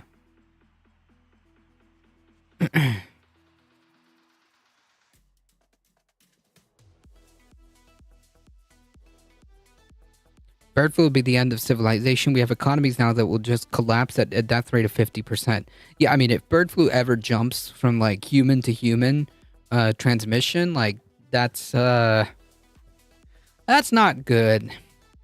That's not good at all. That would be a nightmare scenario. I mean, it could, as viruses evolve, but yeah, right now, it is not a person-to-person thing. It's not yet. Do yourself a favor. Do yourself a favor. Subscribe. Okay, folks, I'm gonna speed run through these last two articles because I don't have that much time. The testing of animals is voluntary. They aren't doing a fraction of what they should be doing. Yeah, not gonna lie, if bird flu decides to jump from human to human, that's a bad day. That would be a bad time. Very bad.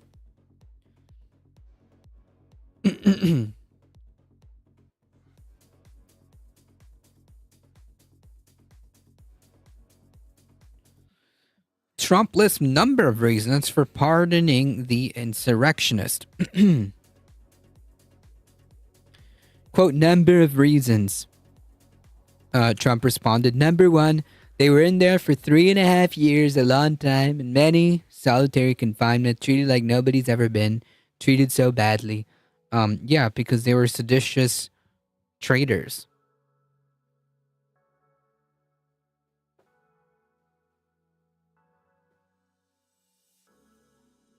Trump 2.0 and COVID 2.0 would be a lot harder this time.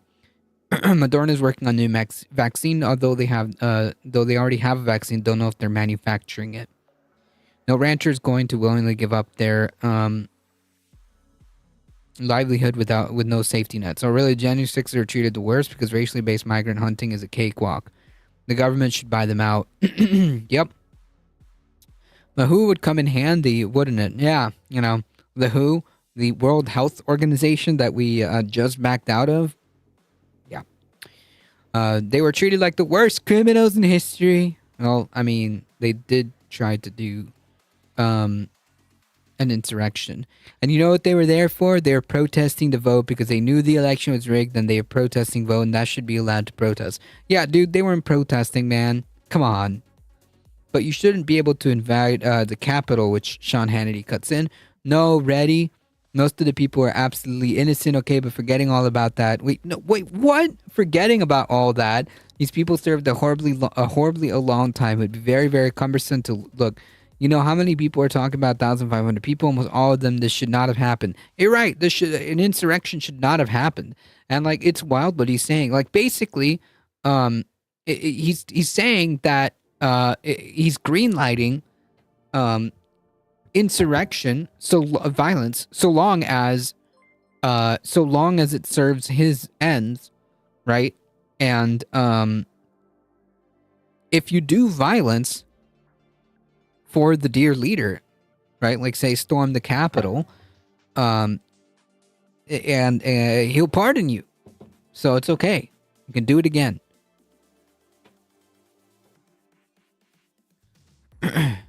Layla Sims, thank you for the follow. Welcome.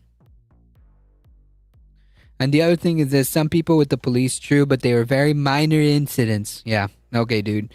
On Trump's first day back in office, he issued a mass pardon for almost all January 6th defendants. about 1,500 full, complete, and unconditional pardons, including the ones who were convicted for sedition. What they've done to these people is outrageous. Whatever. The January 6th pardons rattled Republican lawmakers. No, it didn't. Okay, whatever, man. It means nothing. Even if these Republican lawmakers are actually rattled, whatever, dude. Grow a spine, impeach him, and remove him. He already does stochastic terror on individuals. Now they know they can get a pardon. Exactly. So all he's got to do is just say the magic words, and those people will commit violence on his behalf, knowing that he'll just pardon them. It's wrong to pardon individuals convicted of a violent crime, especially when many of the victims of their violence were law enforcement, said Representative Jerry Moran, a senator from Kansas. Well, you know what? Then, call on the House to impeach him and get the Republican senators, if that's so true, to remove him from office. He released John Sullivan back into my community. I'm pissed as hell. That dude is straight up a menace. Oof. Hey, Sock Now, welcome back. Sock Now says, I hope I'm living because these moments, politically, are unjust. Indeed. However, the reaction was more muted among Republicans in the House, who mostly defended the president and blamed Biden for setting a precedent of abusing presidential pardon power. House Minority Leader Hakeem Jeffries said in a post on Threads that Republican members of the lower chamber are celebrating pardons issued to a bloodthirsty mob that violently assaulted police officers. He pardons a municipal fraudster who had a Hulu documentary. Oh. Wait, which one? Was that the same dude? The Oath Keeper, right?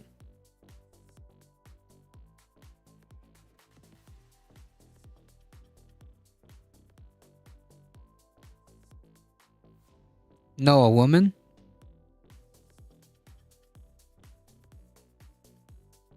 Wait, which person is that?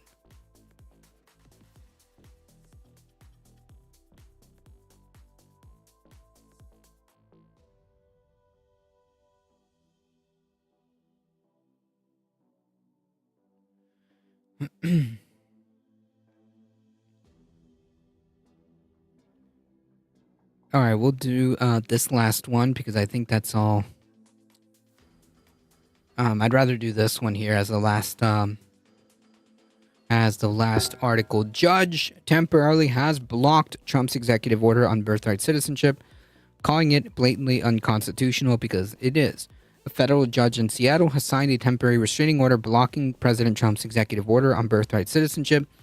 U.S. District Judge John Conahir on Thursday today heard a request by 4 Democratic-led states to issue a temporary restraining order.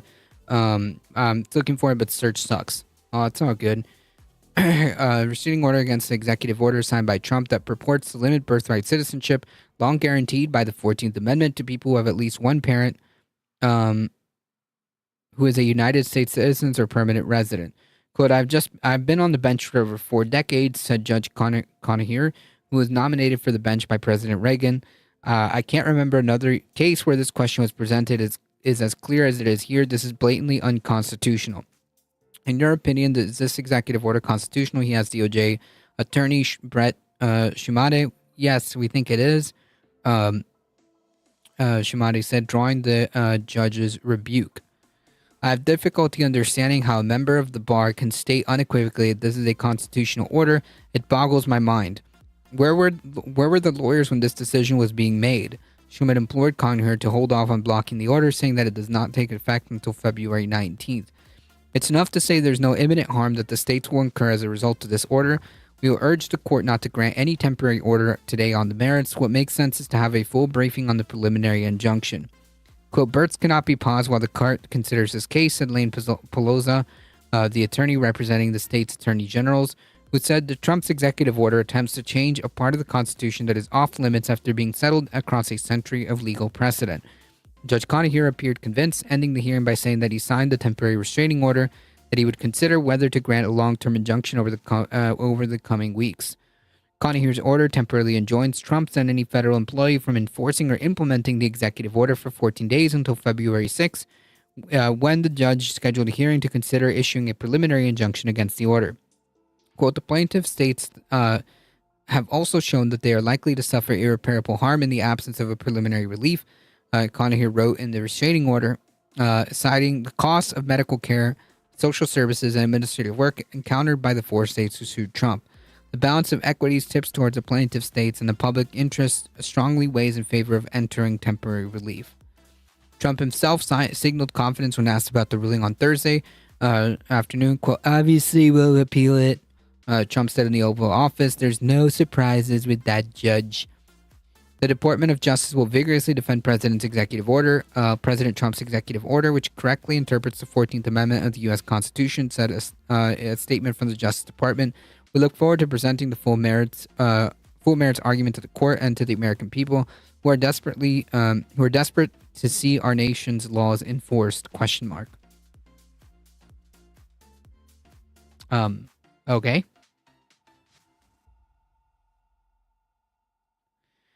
A found from 2020 where Trump pardoned a woman who scammed Medicare of $200 million. That doesn't surprise me. I think we covered it. Actually, that was a while back. So much stuff has happened, man. It's wild. Thursday's ruling was the first legal test of Trump's executive order, reinterpreting the 14th Amendment's guarantee of birthright citizenship, with Trump long promised to end on the campaign trail. The executive action is expected to spark a lengthy legal challenge that could define the president's sweeping immigration agenda. Democratic attorney generals from 22 states and 2 cities have sued Trump over the executive order, and the president faces at least 5 separate lawsuits over the policy. In an interview with ABC News after the hearing, Washington State Attorney General Nick Brown said he plans to continue fighting the executive order if the Trump administration appeals to a higher court. Quote, I don't think it ends here. First and foremost, there are other cases being brought across the country, and so those cases will continue to move forward. And this president and this administration certainly has a propensity to keep those fights going, and I anticipate that will happen moving forward. Conaher scheduled Thursday's in-person hearing in the case brought by the Attorney General of Arizona, Oregon, Washington, and Illinois. In a federal complaint filed on Tuesday, the 4 attorney generals argued that Trump's policy would unlawfully strip at least 15,000 newborn children each year of citizenship entitled to them by the 14th Amendment. The plaintiff states will also suffer irreparable harm because thousands of children will be born within their borders but denied full participation and opportunity in American society. Absent a temporary restraining order, children born in the plaintiff states will soon be rendered undocumented, subject to removal or detention, and many stateless. The lawsuit argues that enforcement of Trump's executive order would cause irreparable harm to the children born from undocumented parents by preventing them from enjoying their right to full participation and opportunity in American society. That's kind of the point. They will lose their right to vote, serve on juries, and run for certain offices, and they will be placed into lifelong positions of instability and insecurity as part of the new underclass of the United States. Lawyers for the Department of Justice, now under new leadership, oppose the request for a temporary restraining order in a court filing on Wednesday. Intended to take effect next month, Trump's executive order seeks to reinterpret the 14th Amendment's guarantee of birthright citizenship by arguing a child born in the U.S. to an undocumented mother cannot receive citizenship unless his or her father is a citizen or green card holder. While most countries confer a child's citizenship based on their parents, the United States and more than 24 countries, including Canada and Mexico, follow the principle of just soil or right of soil. Following the Civil War, the United States codified jus soli through the passage of the 14th Amendment, repudiating the Supreme Court's finding in Dred Scott versus Sandford that if African Americans were ineligible for citizenship. President Trump and the federal government now seek to impose a modern version of Dred Scott, but nothing in the Constitution grants the president, federal agencies, or anyone else in authority to impose conditions on the grant of citizenship to an individual born in the United States. The Supreme Court further enshrined birthright citizenship in 1898, but it found that the San Francisco-born son of Chinese immigrants was an American citizen, despite the Chinese Exclusion Act restricting immigration from China and prohibiting Chinese Americans from being naturalized citizens. By seeking to end birthright citizenship, Trump's executive order centers on the same phrase within the 14th Amendment, subject to the jurisdiction thereof, that the Supreme Court considered in 1898. Trump's executive order argues that the text of the 14th Amendment excludes children born of parents who are not subject to the jurisdiction of the United States, such as people who are unlawfully in the U.S. While legal scholars have expressed skepticism about the legality of Trump's executive order, the lawsuit could set the stage for a lengthy legal battle that could end up in the Supreme Court, which is where they want it to end, really, because they think that they'll have a favorable audience in the Supreme Court, right? Like, that's what it's about. Now, could the Supreme Court rule against Trump? Yeah, they could, but certainly they're more favorable to him than not. So, yeah. We'll keep an eye out on this and see how this plays out. So that's where we're at this time.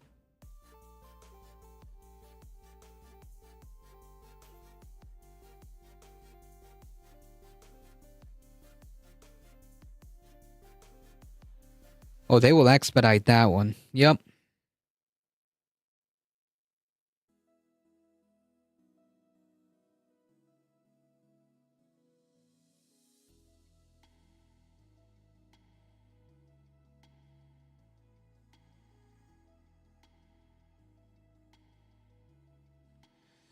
All right, folks, it's time for me to get out of here. Thank you all for hanging out. Thank you for your support. Thank you to the new followers. I appreciate you guys being here. Thank you. If you enjoy the content, don't forget to hit the follow button, as a few of you have done. Thank you. Make sure that you, if you're on the YouTube, if you're part of the YouTube crew, to like the stream, subscribe, and join us here. We're doing streams every Monday through Thursday around 5 p.m. Folks, join the Discord if you want to keep up with the channel or just mingle with some awesome people. Consider that. And we also do movie events, including the CIA. We also do movie events on the Discord as well. If you want to support the channel directly, please consider checking out the merch store and hitting !tip. That is direct ways of supporting the channel. Guys, have a good night. Thank you, Ladybug. I appreciate it. Thank you. Thank you for your support. And hey, also subscribe to the Substack. It's completely free. There's just a recent new article posted. So if you want to check that out, hit that Substack link and subscribe. It's completely free. Thank you all for joining. I appreciate it. We'll be back on Monday. Spread the word far and wide that this is one of the chillest places to be for the news and politics. Thank you, Michael Hasser, for modding the chat. I appreciate it. We'll be back on Monday, 5 p.m. Eastern. Again, spread the word. Thank you all. I appreciate it. As always, folks, please stay safe. Please take care of each other. I love you all, and I hope to see you guys in the next one. Monday, 5 p.m. Eastern Time. See ya.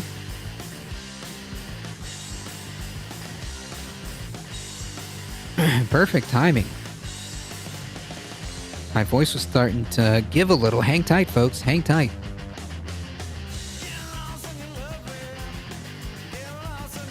Ground level news. Thank you.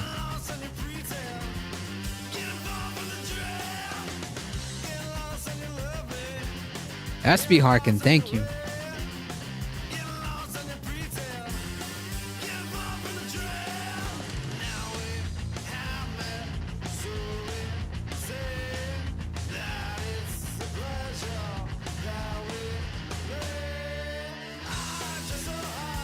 All right, folks, we're heading out in 5, 4, 3, 2, 1. Bye-bye.